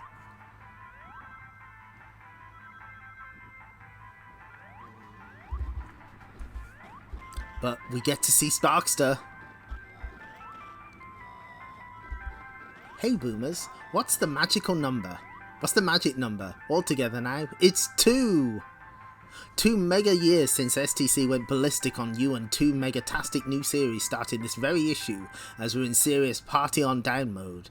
The Humes who think they're in charge have donned their white suits and are bopping to their BG's LPs. Ask your grand folks. Enough of those saddos, let's get down to business. Knuckles took STC Boomers by storm with his first series. Now he's back in total chaotix, and he's not alone. Has this new story anything to do with a certain new Sega 32X game? Could be.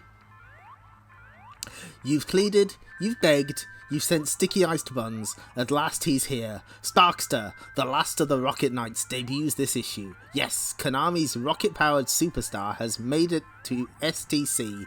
So enough with the iced buns, okay? You want more? Whose birthday is this? How about an exclusive Sonic & Knuckles denim jacket and copies of the S&K Mega Drive game? Check out the compo inside. Also, as a special, and we do mean special bonus, look out for the 1995 Sonic Summer Special, Classic Sonic Thrill Power. That's just what 2000 AD is. Get your own jokes. On sale wherever STC is sold. It's mega. On with the celebrations. Hey, who scoffed that last piece of cake? 2 years of Sonic 2 on the Game Gear charts. Oh, fuck, oh, Jesus Christ. Now Strider 2 is here? Who let this happen? Eagle-eyed boomers who spotted that STC 50's control zone looked suspiciously like the April Fool's control zone, STC 49. Pat yourselves on the back. Circuits were obviously blown in the midst of the celebrations. STC's 50th issue and second birthday, and the wrong page was printed. Many thanks to all those boomers who took the trouble to write in. For the record, STC 50's cover, which featured the Gold Sonic, was drawn by Mr. Carl Flint. Thank you. So where's the proper page for issue 50? Lost to the mists of time. STC almost paints the town red this issue, what with Crayola giving away packs of overwriter pens for each draw. Oh my god, was that the replacement prize? Oh, Jesus. Not only that, for each drawing published in the Graphic Zone. Not only that, but those High Grove stationary Humes are supplying speed lines with new prizes too. For the Hume who doesn't quite have everything, how about a sensational Sonic Organizer pencil tin and trio of pencils?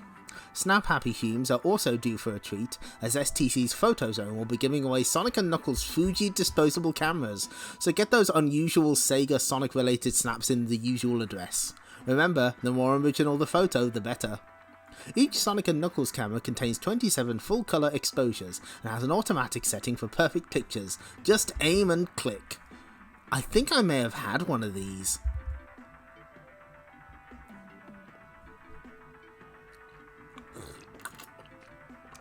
So, yes, the Sparkster comic seen in these pages is technically included with the Rocket Knight Adventures Resparked collection.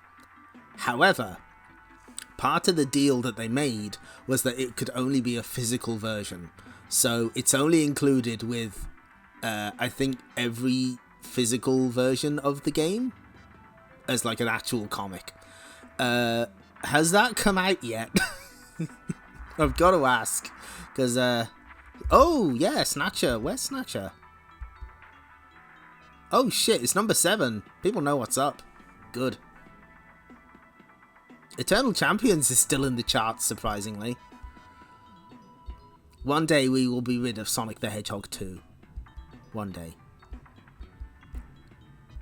It's all over for the Death Egg. Robotnik's deadly device is being torn apart by Knuckles' attack from the floating island. Shoom. Sonic would be a lot more impressed by this if he wasn't at this moment falling to certain death. Uh-oh, Egg Robo's got the Master Emerald. I must stop it getting back to Robotnik. Hey buddy, mind if I borrow this? Thanks. I'll only get one chance. Reminder, in in Shadow the Hedgehog, Sonic says, "You wouldn't catch me dead with one of those things," referring to a gun.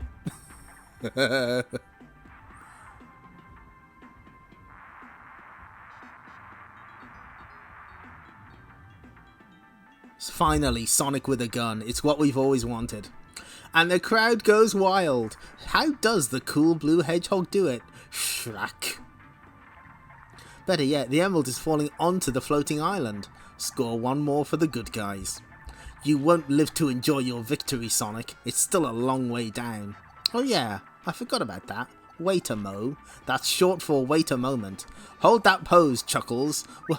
What are you doing? Meanwhile, on board the stricken Death Egg... No! No! My exquisite Death Egg! It's over, Great Robotnik. We have to leave while we still can. Alright, Grimer, we'll go. But I shall have my revenge. The whole of the Emerald Hill Zone is going to suffer like never before. Boy, that Egg Robo really didn't want to lend me his jetpack. His loss. It's the only way I can reach the floating island. Oh look, a falling Death Egg. Time to make a wish. Wow, what a dick. Bobinator, you are correct. I too absolutely believe Fleetway Sonic would shoot somebody to death.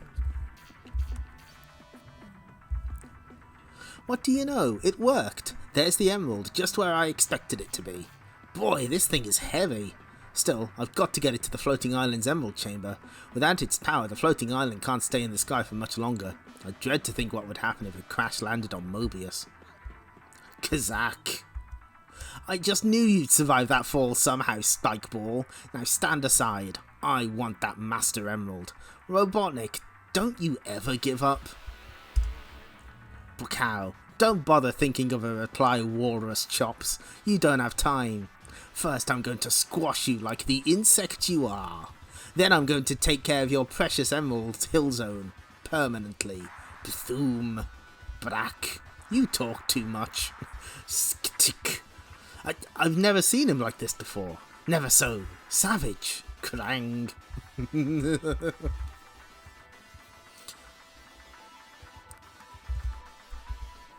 the island's edge. Ah! I didn't mean to knock him over. Wow, Sonic with a conscience. Huh. Looks like Robotnik's luck is holding out as usual. Those damaged jets should take him to safety, though I wouldn't bet on a soft landing.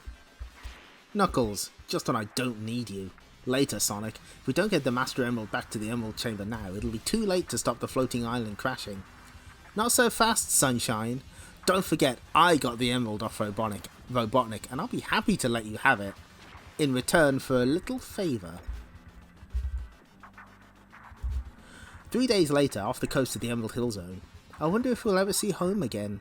Robotnik's evil must come to an end one day. I know we'll return. So that's the floating island. How is anything that big able to fly? The last boat's nearly across, Sonic. We may as well land. Okay, Tails. You may have driven us out, Robotnik, but we'll be back. Count on it. Okay, Red, everyone's here. The Emerald Hill Zone is completely evacuated. Right, as long as you people keep to the floating island's Mushroom Hill Zone, everything should work out fine. You have our word. What's more to the point, now that the floating island is on full emerald power, we're safe from any attack. That's the theory, anyway. So basically, they drop... I guess those controls that Knuckles used allows him to just move the floating island as he sees fit. So he just sort of parked it near the Emerald Hill Zone. Anyway, Robotnik's in hospital. I tried going easy on those Emerald Hill worms. I tried to be a just ruler. But that's all over now. From now on, it's no more Mr. Nice Nick. So, after that fucking incredible story arc, if things aren't already bad enough, here comes Predicto. I get the feeling he will not be around for long. So, yeah, all you get... Oh, I remember these fucking things. These were like, let's zoom in on that. So like you could color in one color and then write over it and it would appear. I remember that shit. Sonic Jr. Robotnik's are stinky, I agree. Oh!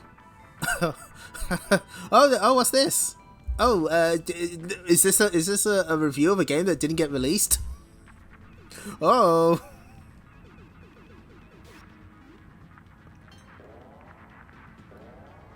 Hold on. Wait, no, this is there we go. What score did Mr. Nuts 2 get? Place your bets. Hoppin' mad. So yeah, this is a review of Mr. Nuts 2 Hopping Mad, which did not get released on the Mega Drive. Did it even get released on the Amiga? I can't remember. The thinking behind Mr. Nuts 2 cannot be faulted. At last, a platform game with a good mix of humour, challenge, puzzles and longevity. At least, this is the impression you get when first checking out the details. The plot to this sequel is brilliant. An outer space race of chickens is taking over the universe and turning all life forms into chicken dinners. As they descend on Peanut Planet, holiday home of Mr. Nuts, there is a chance they could still be stopped. The game is satisfyingly large and complex. Not only must you rid 4 continents of chickens, as you do, but you must find their bases and techno-cities, defeat end-of-level bosses, and exterminate all chickens or else they reappear later. As Mr. Nuts, you are a squirrel of many talents including flying, swimming, magic skills, and a useful left hook. That said, while the idea is great, the gameplay isn't. Particularly annoying is the miles of text you have to scroll through to get information when moving around the map. Wow.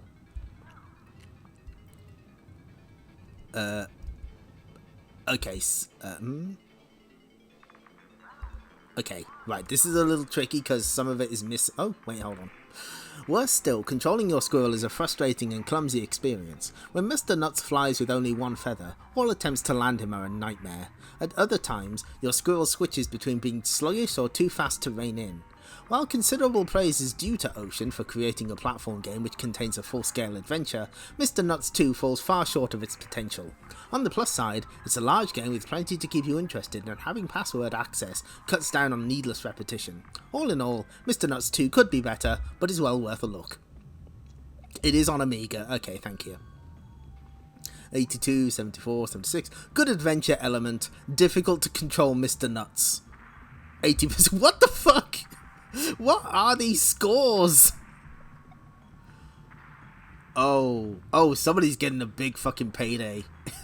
Oh, yeah, somebody's getting a big fucking payday. Hang on. So that was 80%. Oh, someone's fucking rich.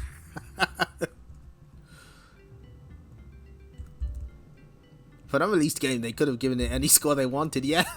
But what's weird is they've started specifying when they review a pre-release version. It's really odd. Anyway, yeah, that's Mr. Nuts. It's Ocean. It looks Amiga-like. It has Amiga elements. It's very normal. Oh my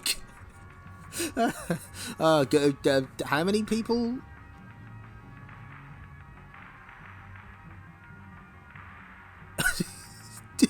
Did all the points go to one person?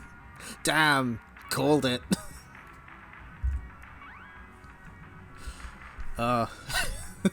Sometimes you never know where those predictions are going to go. Power of the Elements, Part 7. Joe Musashi's old enemies, the Four Elements, have attacked the rooftop home of Musashi's new allies, the Roof Worlders. In the melee, Sensei has been struck down.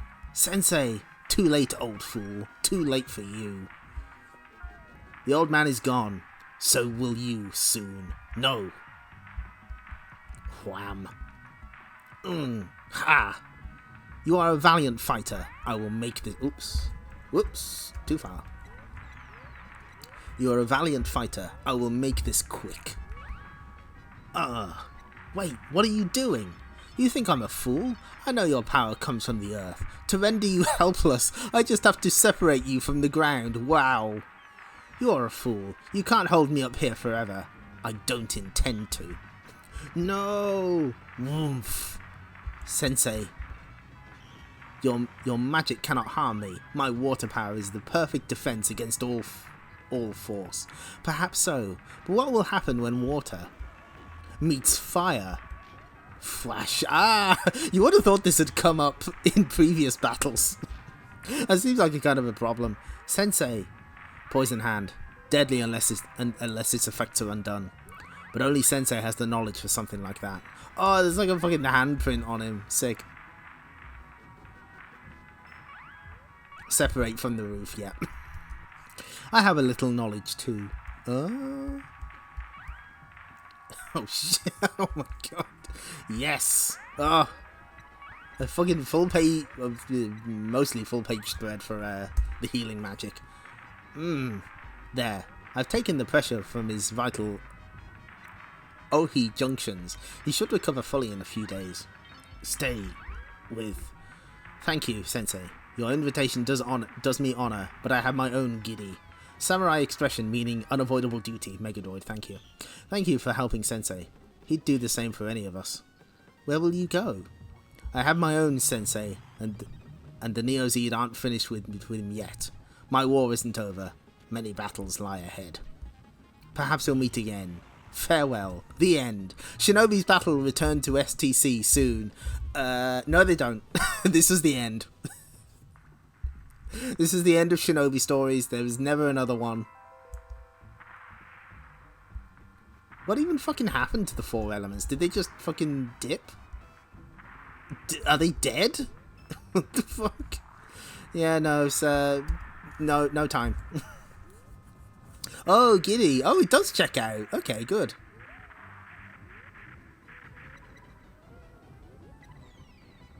So yeah, there's no proper conclusion for Streets of Rage. Kind of got a conclusion, I guess. Shinobi is sort of on a cliffhanger, but at least Naoko got saved, right? The floating island is finally rid of Dr. Robotnik, and for the first time in months, Knuckles is able to relax.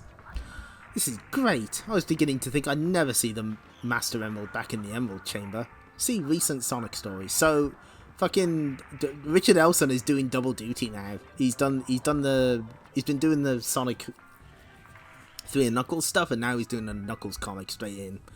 And for the first time in centuries, all the emeralds are fully powered up. That means I can easily maintain a protective field around the island. So if old Egg Breath ever shows up here again, he'll be in for a surprise. Still, when Sonic got the Master Emerald back for me, he didn't give it to me for nothing, which reminds me. It's time to check on my new arrivals. There it is, the Mushroom Hill Zone. Looks like the Emerald Hill folk are making the best of it. After what Sonic and I did to his Death Egg, Robotnik has vowed to destroy them all on Mobius. This is the only place where they can be safe. I just hope they keep it to themselves and don't bother me. Wow, rude Knuckles. You just don't...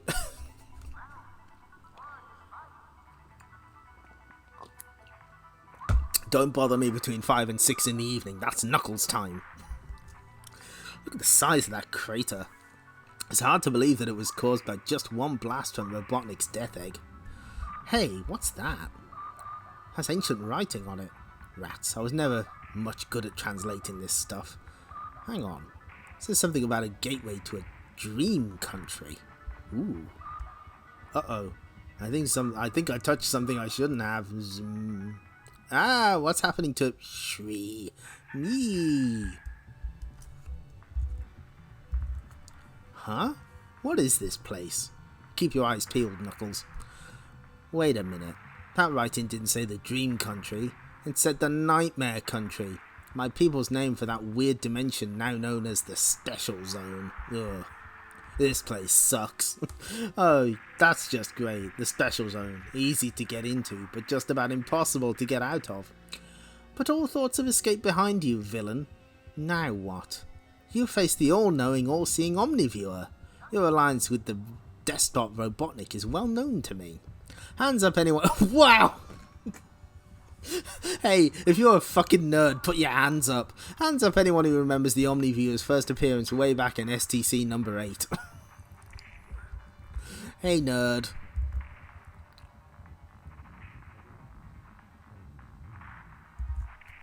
Look, your information is totally out of date. Words are of no interest to me. Your fate is already decided. Prepare to meet your doom. Prepare to meet...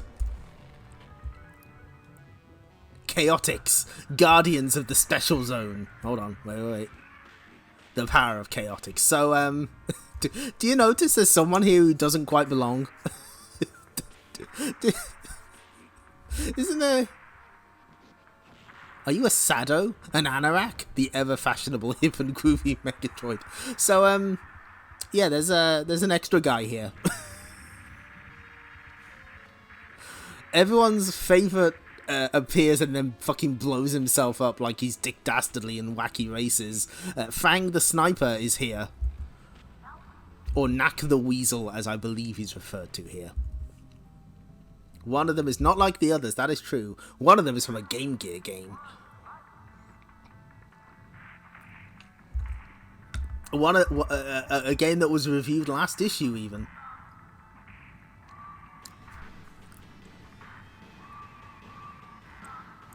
Oh, that's right. Yeah, on the desert level in Aladdin. Stand near the washing line so that when Aladdin moves his head, you'll see him wearing Mickey Mouse ears. An extra life is now yours. Is that the prototype? No, that's not the prototype shot, I don't think. Oh, you can use these on that Jurassic Park collection, I guess, if you want.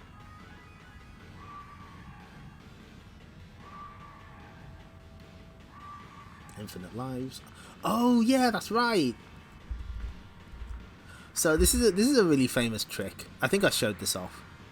To put it another way, it's from a sequel of a sequel to Sonic 2. I mean, not wrong. Yeah, if you sit yourself in between the klaxons on Launch Space Zone, the birds will just keep coming up. They'll keep appearing, and like,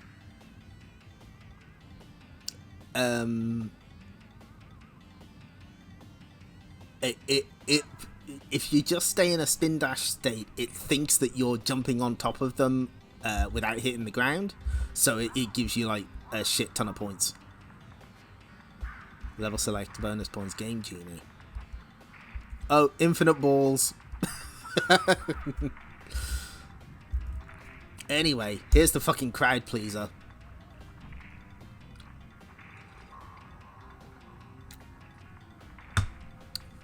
His name was Sparkster. He was the hero of the planet Elhorn. He led the famous Rocket Knights to countless victories. This is the art in this is fucking great. It's really good. This is now. In Zebulus City, evening is drawing in. Rip. Sparkster, public enemy number 1. The Gedol Nation offers a substantial reward for information leading to the arrest of Sparkster. I don't know, maybe it's just me, but I think they fucking nailed the art style of the promotional art for the game. This doesn't make any sense. What's been happening on Elhorn while I've been away? More than you could possibly imagine, Rocket Knight. Perry, you slime. I don't know what you're doing in Zebulus, but if you don't leave right now, I'll deliver you back to your so-called King Gedol in pieces. Oh, he's got the fucking cape. This is so cool.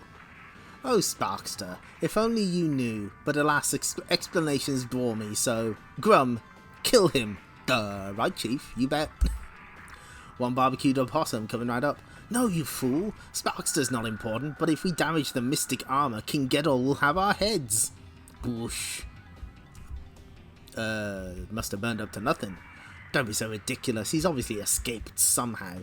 And people say you're stupid, Perry. Huh? Have you forgotten why they call us the Rocket Knights? Oh, he's got his goggles on.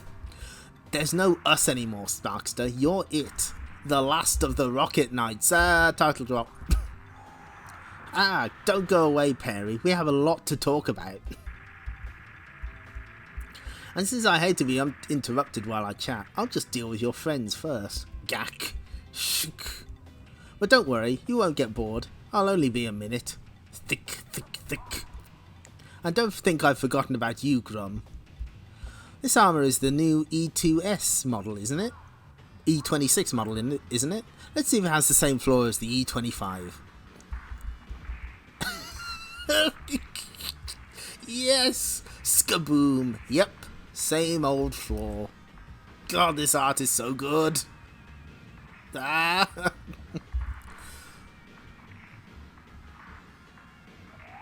And now I have your undivided attention, please. Perry, I'd like to ask you a couple of questions. You can start by explaining that wanted poster I found, and then go right on to telling me what you and your cronies are doing here. I'm waiting. You're not gonna like it, Rocket Knight. King Gedol now rules all of Elhorn, including the Zebulon Empire. Nowhere remains free from his control, and you, Sparkster, are on your own. The fate of Princess Shelley. Next time. Oh, this art is so good. Unfortunately, this is probably like the final really, really good non-Sonic comic. Because we've only got a couple of returning series and Shining Force. Look at how it's so good. They fucking nailed it. Who was the artist again? Keith Page.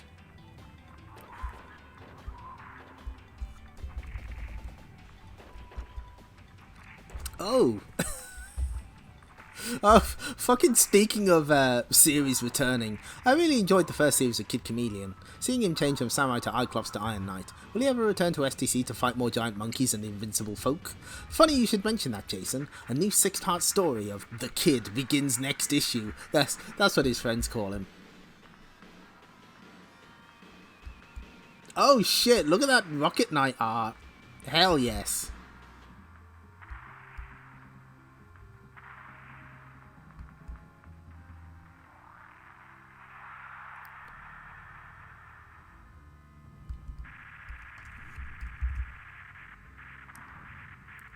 Jason was just as pleasantly surprised as we were. Yep, so these are the new prizes. You get some stationary sets. So that's alright, I guess. Some people may have preferred the water game. Sparkster, we've had liftoff. Kid Chameleon. Sonic and Knuckles. Knuckles, oh shit, an actual 32X review. It's ablaze. On sale Saturday, 10th of June. So, okay, it's time to fill out the data strip, as is tradition. Oh wait, we have another tradition to do, actually.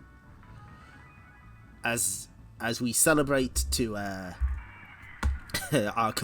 successful completion of another reading of Sonic the Comic. Any minute now, and it's gonna be Speed Charm 2 with City. Fly. Clyde? Not now. I'm getting ready to chomp pack. But Clyde, there's something I think you ought to know. What is it? I think he's getting ready to chop us. Hey, Pepper, I think I just caught packed jaws. Okay, with that out the way, let's fill out the data strip. Who are you?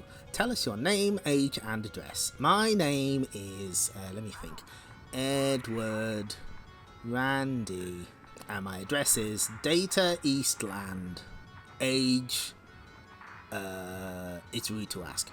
Hot shots only. Send in your high score or achievement here. Game, Streets of Rage 3. Score, achievement, did not throw cartridge out of window. That's on the Mega Drive. Game into strip. What Sega game would you like to see as an STC strip in the future? Let me think. What Sega game would I like? I would like... It's a good question. Rolo to the rescue would make a great comic strip in STC, because we've got Sparkster, fuck it. Oh, Global Gladiators. Okay, good choice. You know, I think about Comic Zone, but it just wouldn't work as a comic. It doesn't make any sense as an actual comic. You'd have to. It is purely for the interactive medium. List your 3 favourite stories in this issue in order of preference. Okay, well, I know we've only seen one part of it. But fucking Sparkster, man.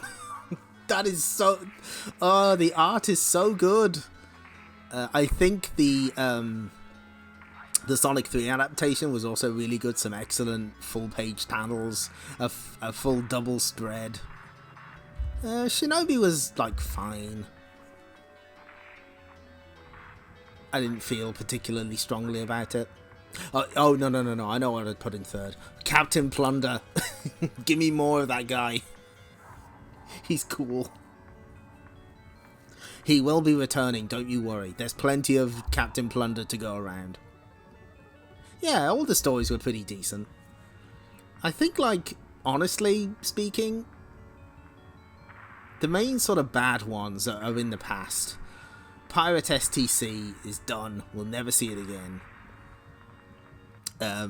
So is Marco's Magic Football.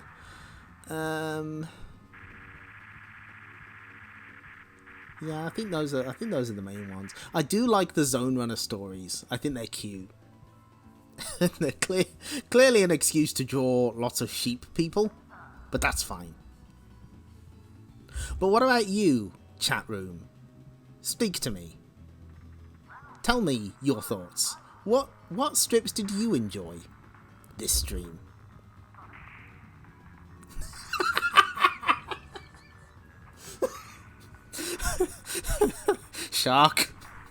Shark, no, don't give people ideas. Amazing time for someone to commission a new Pirate STC episode for the stream. Yeah, make it like 50 parts long. Have it include like 90s celebrities I don't recognise. I think Pugsy would make a good comic strip in STC. Sonic 3 forever, Sonic Sparkster art forever, true. All good choices. Pugsy would actually, but when did that come out? Not that it really matters, to be honest, because it's 1995 and we're getting a new Kid Chameleon strip. I don't think timeliness is one of their concerns. Pugsy Mega Drive.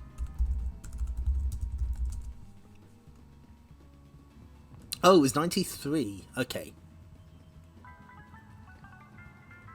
93, a bit, yeah. Slightly early, but that's, again, not an issue, really.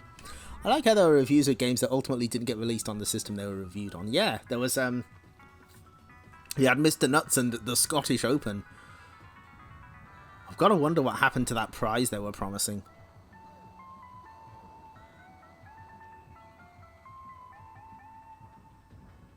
I think Booger Man would... No. Absolutely not. Leander anime adaptation.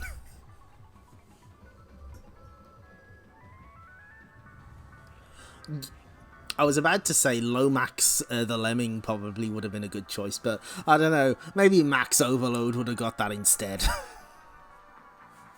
That's not a good frame to end on. Let's there we go. Just have a look at our boy Sparkster.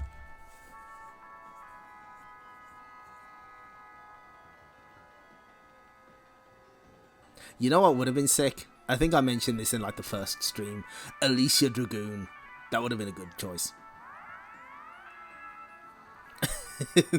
Hopefully it didn't end up at Jack Tramel's house along with the Sword Quest prizes. Probably. Somehow.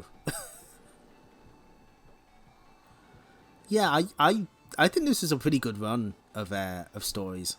Did they ever do a Mick and Mac comic? No, they didn't. I'm surprised they didn't. That would have been easy. Yeah, a Mr. Nuts comic, but we already have an angry squirrel running around. How do people feel about Cybernick? Short Fuse the Cybernick. I want your opinions. Let it be known how you feel about him.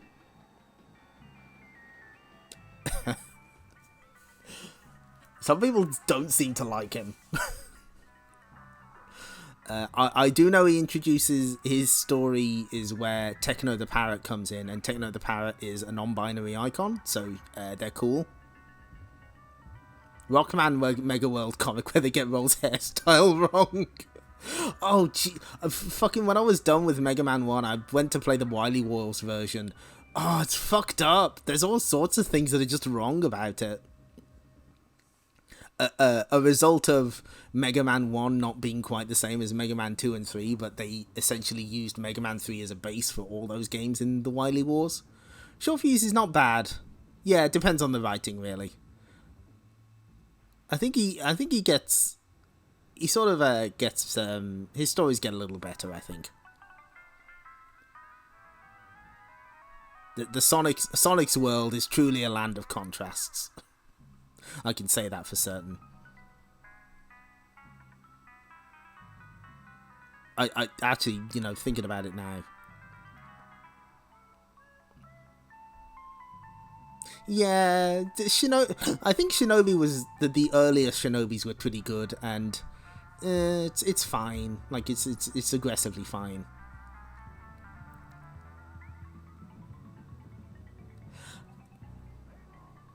Yeah, the fight scenes were a little weird, and like it's just a little strange. Also, Jesus, have we been? I guess you wouldn't notice. It looks like the bitrate was a bit weird tonight. I think the Bandit Repairmen do come back. I think they do come back eventually. I want to know if we ever seen the Mysterious Traveler again.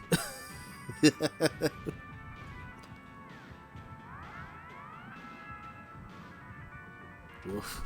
Anyway, let's switch over to where's the button? Stream end. There we go. So, thanks for showing up, everyone. We had to go through those slightly faster than normal, but I think we did a good job. I think we managed to cover what we wanted, and we got through the Sonic 3 and Knuckles is done. Shinobi's done. We've got Chaotix to look forward to. We've got Sparkster to look forward to. We've got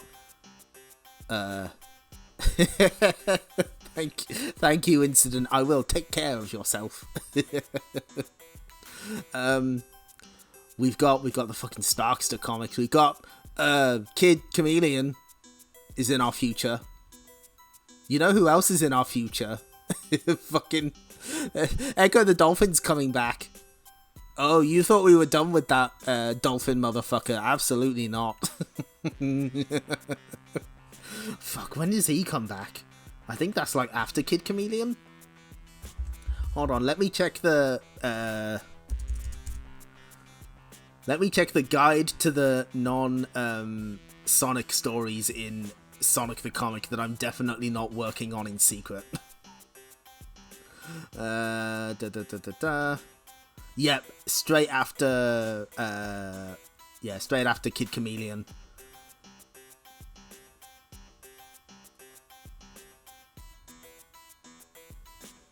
Okay, I'm gonna close that now.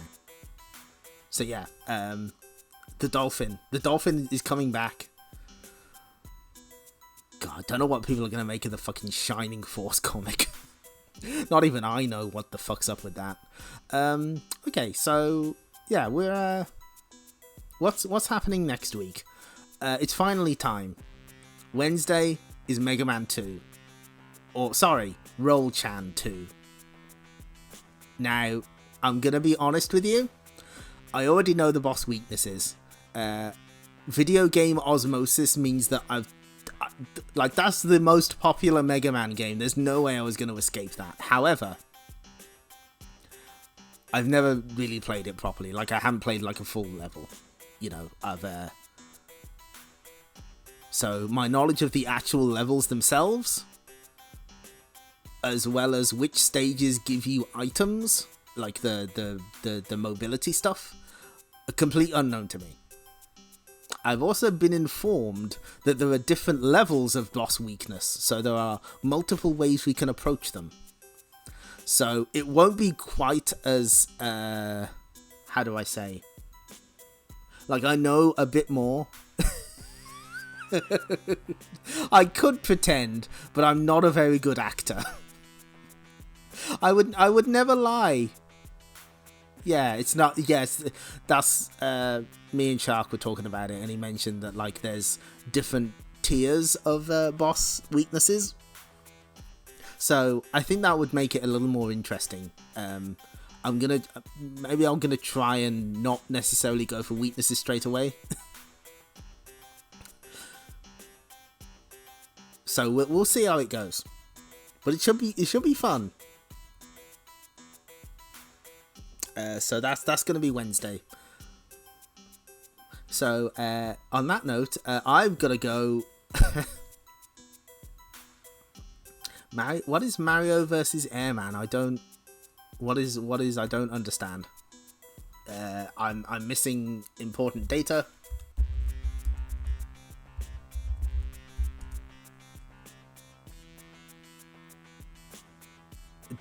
Do you play as Mario? What? But, what is? Oh, a single stage Mario. Oh, okay. I see. Okay. SMB hack that puts Mario in Airman stage. Oh, I see.